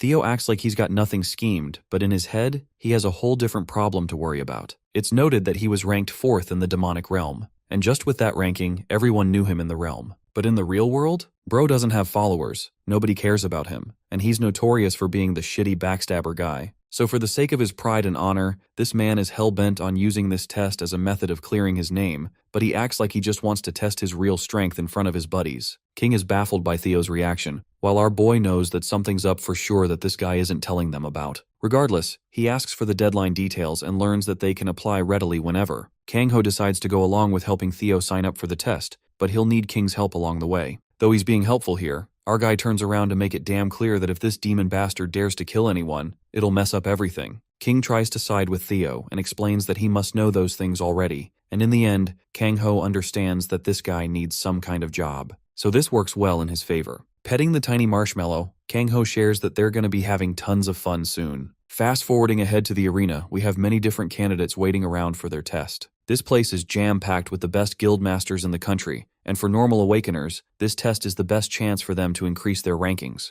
The announcer shares that every participant must follow staff instructions to avoid accidents. She starts off by commencing the first promotion test for this year's talent. We have several notable candidates like the number 1 S ranker, Broken, or the number 2 ranker Kang Tae-hoon. There's also Fort, the newest star climbing the rankings. Chulbe watches with great anticipation of his prize student's performance. The old bastard is still having a hard time believing that the little fox ended up transforming into a cute lady. Kang-ho is sitting in this guy's office, agreeing that he's also adjusting to this change. He's also confused about how toys are being sold in front of the arena, which just seems strange. Without explaining much, Chulbe asks about the newcomer Theo who Kang-ho has brought with him. The MC confirms this, suddenly forgetting about the nickname they assigned him. Seola reacts to his arrival, Theo looking all dripped up in his suit, making fun of the other contestants in the arena. One ugly guy looks at the dude dressed in a nice suit and assumes that this must be an arrogant idiot, so he targets Theo directly and charges at him, thinking it's going to be an easy kill. King warns the fellow to watch out, stunning the bald head that even this guy is rooting for the dude in the suit. King emphasizes Theo not to kill, and well, if you're hearing someone beg your opponent not to kill you, you're basically cooked. The guy assures everyone that he'll play easy, activating familiar summoning and casting a veil of shadows in the arena. Instead of unleashing an army Sung Jinwoo style, all he does is bring out one bonehead onto the battlefield. Chulbe is baffled by this move, while Theo commands his father to attack and show the might of the Italug family. With the bonehead on the offensive, Kang-ho is wondering what's to come next. The skeleton disappears into ashes out of the blue, confusing the fatty, and then comes the first jawbreaker kick straight across the guy's face. Apparently the bonehead went invisible and then popped right into existence again. It downs the opponent in one hit. Theo laughs in the faces of everyone daring to underestimate his family's might. Chulbe is fascinated by this new guy that our boy brought. Kang-ho suddenly notices a familiar figure entering the arena. The man looks up at him before teleporting straight into the room with godlike speed. This is Karen, a warrior active on the front lines still giving his best to the battlefield. Karen looks at the little one and wonders if Kang-ho got a daughter all of a sudden. He's really happy for our guy who has changed a lot from his hardcore days. Let's go back one night prior to this meeting and see what happened. Kang-ho was on a call and learned about Karen looking into him. 15 years ago, this man had wandered all over the world looking for powerful opponents until he reached this country. He wanted to learn from the strongest hunter, but on the day of their meeting, something had already pissed off our boy's mood. The guy's chatter pissed him off, and well, that resulted in a pretty humiliating defeat for Karen, who knew how to remain humble after that. Cringing from the memory of that fight, Kang-ho expresses that he was hot-headed and shared fault too, but the other guy is pretty happy to get his ass kicked and learn from his failures since then. Anyway, he's come here for serious business, presenting a purple fragment of crystal in the hopes that Kang-ho would know something about it. Our boy stares at the stone, immediately inquiring where this guy managed to obtain the stone in the first place. The story follows that a ranker in Belgium went psychotically berserk, and unlike Korea, there's only a few competent high rankers, causing heaps of damage. Unfortunately, Karen had to kill his own friend because of that. The stone had corrupted his comrade's soul, who refused to let it go until the very moment of his death. This reminds Kang-ho of similar cases in the past. Each magic stone seems to tempt the awakeners into a corrupted lust for power. Karen is glad that he came to the right person to seek help, fearing that he too would succumb to the temptation of the stone and wreak havoc someday. The scariest part is that he's ranked 3rd in the whole world, which means an evil Karen would obliterate most of everything. Kang-ho realizes that he's being told and entrusted this information as he's the only person capable of stopping such a huge threat. The Beast King is the only person alive who can be considered an absolute as a human. Our guy takes the stone and intends to keep a close eye on it. Seola suddenly mutters King's name, baffling both of them, while Cholbae excitedly reveals that Theo apparently defeated S-Rank number 3 just now. It seems that the demon is having tons of fun in this match. We go back to the arena and see his grinning face, facing no difficulty against his opponent. The candidates spectating are shocked that this guy's a newbie and already duking it out with S-Rankers. The rank 30th S-Ranker flexes his ranking, assuring his opponent that not all of them are equal. He pulls some sword dances, capable of cutting down the skeleton with ease. Now that Theo's left wide open, the guy quickly rushes to attack him directly, believing he's won the battle. King shouts in concern, but in reality the demon wanted this outcome in the first place, ridiculing the S-Ranker for underestimating his family again. Because even after his summon is destroyed, it simply scatters its parts and attacks the sword wielder from every direction. Those flurry of attacks are enough to knock him out, while the bonehead returns to its original form like nothing even happened. There goes another S-Ranker. Theo's facing an issue with low mana right now, but he's enjoying setting a scene for his crowd. Right when he wants another opponent, our boy chimes in and tells him to wrap it up for the day. The demon is cocky and doesn't want to stop, hoping to one last dude in front of him. The poor guy with the silly bob is offended by his words, while everyone else in the crowd is cheering for Kang-ho, believing the white hair dude is his little brother or something. Our guy asks if this idiot came up with his nickname, and learns that Theo wants to call himself Lord Hades from now on. It's such an edgy and boring name, even the spectators point out how the backstabber guy sounds cooler. Kang-ho doesn't care about this idiot embarrassing himself, and we get an official ranking of Theo standing at S-Rank number 20 on his first day. Around this time at the Orchard Dungeon, we have a different situation going on with Johanna's side. Theo's out cold for the time being. Johanna comes along to greet the Absolute One. The fairy shows him the abundance of fruits they recently harvested. She explains how the rice cakes and caring for the trees gave them these fruits, and since she's an earth spirit, they became even better. Seola's just ready to munch one right into her mouth, begging her papa for permission. Kang-ho allows the cutie to act as needed. The fox girl takes a huge chomp, inviting concern from her papa for eating so big. King notices the kid's talent for being a mukbang influencer and records this footage too. Eating that fruit strangely blesses her with an influx of energy. Blue particles flash, and all of a sudden, she's transformed into her white fang form. Kang-ho is really happy to see her become stronger and stronger. The fox quickly transforms itself back to her human form. Seola seems to have a fishy face going on for Johanna. The fairy is concerned about this confusing face. Not even our guy can decipher it. King wonders if it has to do with the fact that Seola has grown even more. This is the perfect answer as the fox confirms it herself. King celebrates while Kang-ho can't tell any difference in her appearance. But the good thing is that she's steadily growing. Back to the idiot attention-seeking demon, Theo wakes up after his coma, questioning why Kang-ho is still up at this hour. Our boy is up studying the purple fragments. Theo's confused how there can be two of them at the same time. After staring at the two of them for long enough, Kang-ho comes to an interesting finding. The two are resonating with each other's energies, melding into one right when he didn't expect them. He's pulled into a hellish sequence connecting him to another dimension that isn't Earth. This place is the definition of death and destruction. A defeated figure calls out to Baal, questioning why he's obsessed with power. Kang-ho realizes that he's currently connected to the perspective of Baal himself, who secured the crystal in his hand and demanded to know who would dare spy on him. Kang-ho snaps out of the sequence because of Theo yelling his name. Our guy has absolutely no idea how he managed to connect with Bal, but he could at least catch a glimpse of his face from the crystal's reflection. Remember those split crystals? Kang-ho looks down again and finds them seamlessly in one piece. And yes, the one piece is real. The power of the crystal is strange, but interestingly it doesn't tempt the demon in any way. Theo's father always praised their family's legacy of resisting temptation, and that if Theo got stronger, then someday he would receive a secret treasure without hassle. Anyway, what's curious about the demon is how an ordinary human like Kang-ho can resist the temptation. Our boy internalizes that perhaps it's because some kind of unknown power is dwelling deep within his body. He plays around with his energy, blending it in with the stone, causing the ground to shake all of a sudden. It almost seemed like an earthquake, but seconds after, nothing happened. Kang-ho explains that King already left for Nappa for an important matter.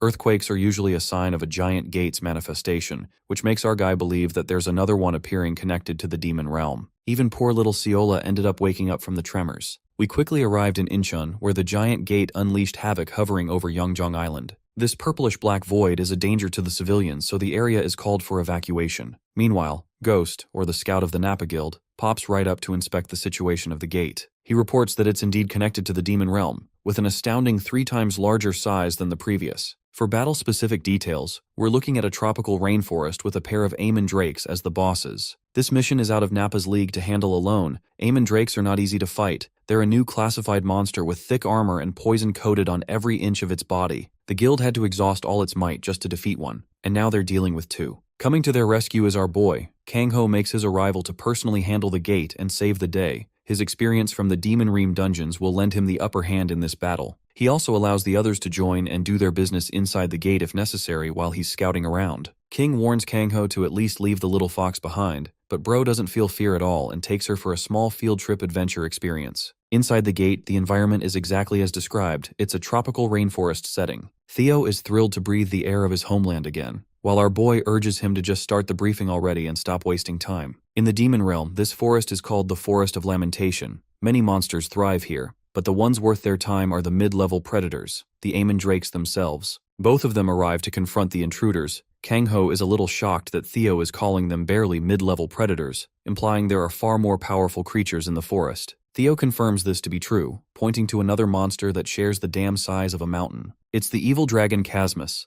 a colossal creature and the master of the forest, known as the King of the Earth Dragons. Kang-ho's worried if the big guy can fly, but luckily Earth Dragons don't have that liberty. Instead, they're powerhouses who can crush anything in their path. I mean, I want you guys to look at the sheer size of this Goliath, but the craziest part is how the beast literally grew wings out of nowhere, stunning even Theo with this abnormal transformation. The enormous dragon takes itself to the skies, powered by some sort of purple crystal embedded in its chest. This is the eternal crystal that forced the creature to undergo a transformation. Seola is impressed with this big guy and wants to challenge it in her fox form, expressing her desire to her papa. Our guy's a little freaked out by how aggressive this little girl is against every powerful opponent. As for the 2 Amon Drakes, they're another problem to take care about. Kang-ho hands Theo the artifact that he lent King the previous time. The demon is tasked to handle the drakes who are currently raving the forest, just to get to them. Both make contact but don't hit anything as Kang-ho and Theo soar into the skies. The demon is stunned how his mana capacity just shot up 100 times wearing the artifact. With one side covered, Kang-ho wishes for Seola to assist him in his fight against the enormous earth drake. The mountain-sized beast has a special skill called Bomb Beetle and extremely high defense that needs to be penetrated. Back to Theo. The guy's using his skeleton summon to play with the pair of drakes, both creatures ready to run the fade. Kang-ho takes up to the skies, emphasizing how little Seola is going to face her first tough opponent. By the way, even though these 2 are making the front lines, the rest of the guilds managed to form an alliance to invade the dungeon and help out with 200 men. King led them while increasing his reputation, but the moment they arrived on the main battlefield, they witnessed something shocking. The bonehead had grown itself to humongous sizes, going Bruce Lee mode against these overgrown lizards. This dude is throwing straight hands against large drakes, knocking one down and grabbing the other creature's jaw shut. King warns Theo to watch out for the green one, but the skeleton is quick on the offense and pins the green one down while grabbing the red one. This fight's almost too easy for him with the new artifact's buff. Theo suggests the others to back the heck away because the poison of the drakes will melt everything in its path. The demon is concerned with how difficult this fight can get if he loses his artifact. Even now, he still doesn't have the offensive power to penetrate their armored shields. To make up for that, the demon manifests a demonic sword in his own hand, which carries over to the skeleton. He then renders a slash, ripping the first creature's flesh apart no matter the sturdy armor. The second one is also brutally killed, taking down both drakes at once without a problem. The guild members can't believe their eyes. They know that skeleton from somewhere, realizing it's Theo from the promotion arena. At last, the demon is finally getting the recognition he deserves under the name of Lord Hades. Or so he thought, because everyone still calls him the backstabber, poor guy. King asks about Kangho's situation. The demon points them way over there where an explosion has just detonated. The Earth Drake has unleashed many of its cluster bombs. Our boy engages with them, carving a path while teaching Seola to time each hit perfectly. On Kangho's signal, they deal a collective strike cutting way past the flames and make their way up to the evil dragon. This gives them the opportunity to cut down the creature's wings. Kangho slashes them, and so does the little fox with her tails, taking out both wings from each side. The dragon has its wings clipped in a single maneuver, causing it to crash all the way down brutally. Casmus plummets with such great impact that it sends people flying, while Theo is unable to accept how our guy managed to mutilate and defeat the King of Earth dragons in a single hit. But that's not true, because Casmus is still up for round 2. Our guy descends as fast as possible, his mana rising higher and higher even while descending. Kangho burst with unfathomable speeds as the worried Theo begs him to stop from ripping his own body apart. Seola goes back to her human-like state, depleted of any strength to continue as she goes unconscious. King is worried for her sake and jumps up high to catch the little one from dropping at that insane height. Luckily, he grabs hold of her while our boy descends at max speed. King warns Kangho to watch out for the creature's tail aiming at him from the side. The scene is tense because it's either Kangho will reach the monster's body first or the tail will hit him. In absolute Giga Chad fashion,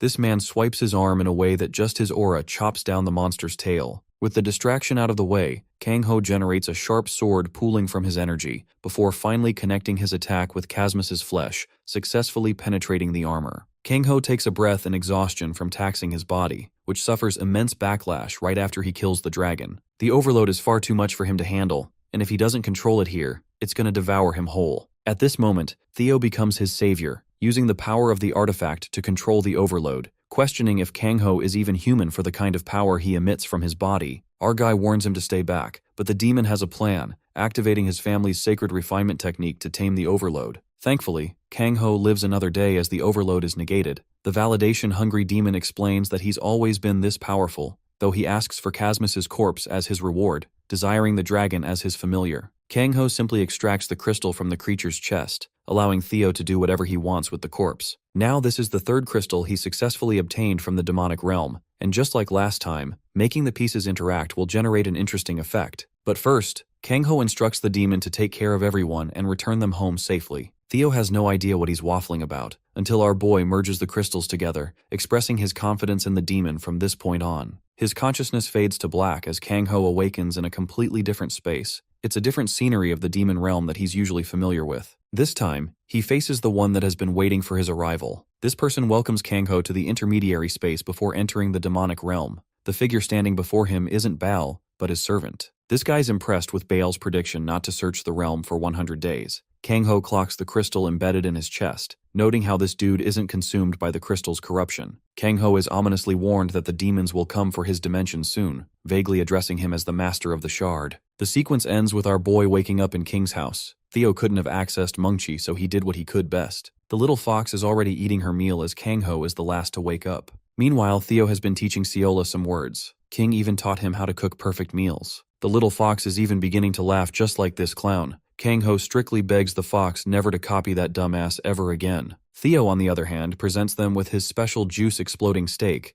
Also, there's a cute little minion of Casmus that was successfully constructed through its corpse. Theo doesn't have the confidence to control a creature larger than this size, even though it's a miniature version of the colossal dragon. Anyway, the homeboy is curious if Baal and Kangho had their meeting at last, but our guy shares that he instead met some lapdog with a great sword who addressed Baal as his master. Theo instantly recognizes who he's talking about. This person is Ata Kalita Nagaris, ranked second in the realm, and the loyal servant of his leader. Compared to Theo's own prime, this guy's one of the opponents that he could never even dream of defeating. Survival is the only way out in a fight like that. Theo puts Kalitan's skills comparable to Kangho's own magical prowess. At the same time, there is one prominent weakness that the human has that the demon does not. Kangho realizes that it must be the limitations of his physical body, which Theo confirms is the case. He doesn't want our boy to get cocky and get slammed into the concrete. Theo thinks that there's no need to fight those monsters, until our guy reveals that Baal and his servant are actually planning to cross over to their world over and over. It's concerning to Theo how they manage to find holes to invade Earth over and over,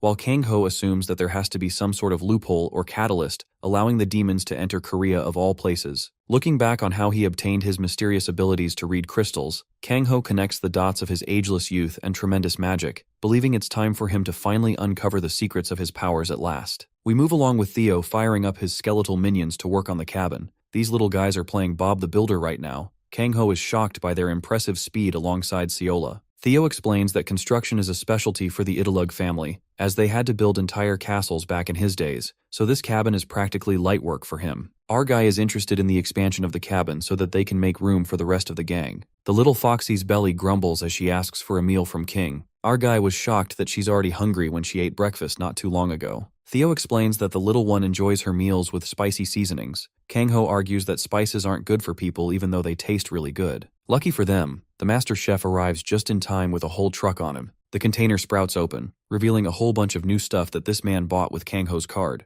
The skeleton army is out here doing heavy work. I mean, respect to these bonehead mad lads for putting in the work and creating $1 million cabin. The place looks amazing now. Theo and King are really happy with the way it turned out. To celebrate the occasion, King whips out heavy meals, preparing the best food possible. Meanwhile, our boy is curious about King's meeting with the Napa Guild and how it played out. Turns out that the influencer officially concluded his contract with the guild just that day, which means he's free to do whatever he likes. Kang Ho is curious why he decided to throw in the towel. King simply responds that he has the desire to become stronger. Putting down his fork, he enthusiastically begs Kang Ho to reveal all his secrets to becoming so much stronger. The same goes for Theo, while our boy can't take them seriously and requests that they finish their meals. Life has changed for him. Kang Ho was all alone, but now he's surrounded by a lively team, even the little Foxy. The cabin is close to his heart and has become his new home. At that moment, our guy detects a presence behind the door and tells this person to come out already. The girl is caught and praises the new look of the cabin. It's the druid Phantom, who really wishes to discuss something urgent. The matter pertains to Kang Ho. Elder Neva wants to see him as soon as possible. Realizing that this is actually serious, our guy sets off immediately with Mungchi while Phantom rides on her badass bike. They arrive at the sanctuary, the same place as last time.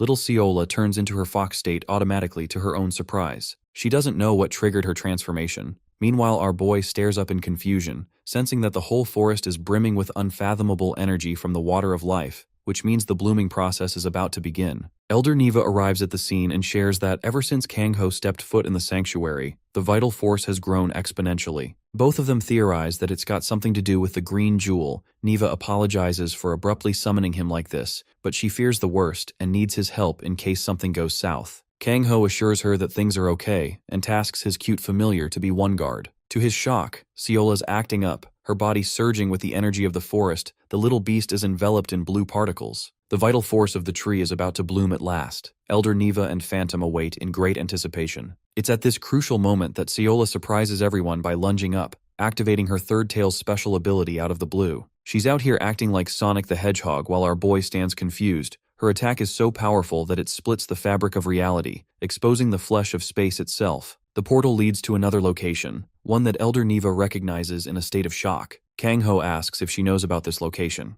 It's finally revealed to be the Mu Continent's central forest, the original homeland to the druid. But when she tries to reach out towards the dimensional portal, Neva weeps, sensing that she can't bypass the portal at all. She questions if there's something holding her back, but then our boy inserts his arm and surprisingly, it follows through without trouble. Elder Neva explains that this is the same legend of the Beast of Five Tails cutting open the dimensional gate, so the only candidate permitted to pass must be the White Fang Fox and her master. In other words, Seola and Kang Ho can go through. The scene switches to our boy reflecting on the thoughts of a new home, sweetly recalling how he was alone, but then friends came up in his life. King and Theo made him laugh and smile more, and eventually they all just became a real family together. Fulfilling the wishes of his original partner Seolhwa, Kang Ho feels like he's honoring her well by living a happier life. Suddenly Theo's voice calls out to him to come out as the show is about to begin. With the dimension split open, our guy and his familiar hop inside to see what's up. They arrive directly into the heart of the Mu continent. Looking down at the forest, Kang Ho glances at a person's figure standing atop the water of life. The figure gestures their hand down, forcibly pulling the human's body towards it. Kang Ho is stopped just before this person's face, who questions if the human has come to visit from another world.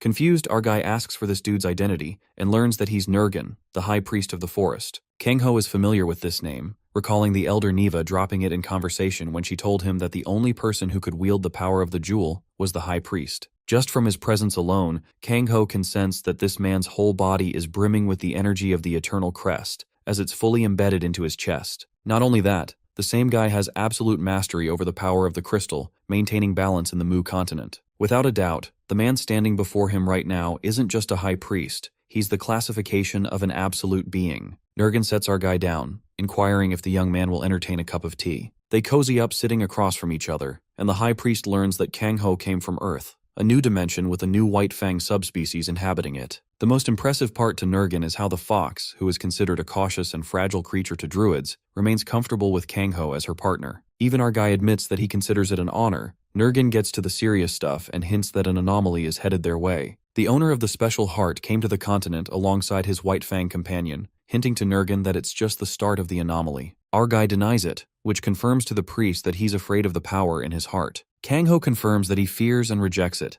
knowing that anyone who ever dared to awaken such a power ended up fully consumed by it. Junsuk was one such case. The same goes for Kang Taeyong, his brother, and if the same happened to our guy, it's going to threaten the lives of everyone living on Earth. Bro doesn't want to become an Avengers-level threat, so he's nerfing himself. Nergen explains that if he's afraid of something like that, then it will become his fate to never be able to overcome it. Curious, Kang-ho seeks wisdom from the high priest on how he controlled the power of the crystal. Nergen shares that he never desired to control, only to accept the nature of life. But that same ideal may not work for the human, and though unfortunately he wants to continue their conversation, Nergen states they're running low on time. Just 50 years back, the dungeonization of the dimensions began. The Mu continent experienced a total imbalance and collapse alongside the druids. Looking at Kang-ho makes him remember a specific child, one that wielded the power to inspire others with her smile. The child is shared to be Neva, the little girl. That name catches our boy off guard as he points to Neva standing just up there on the other side of the dimensional gate. Nergen is starstruck, realizing that the same child must have grown into an old person by now. He wonders if she can see him through the portal. Kang-ho assures him that they're both looking at each other right now.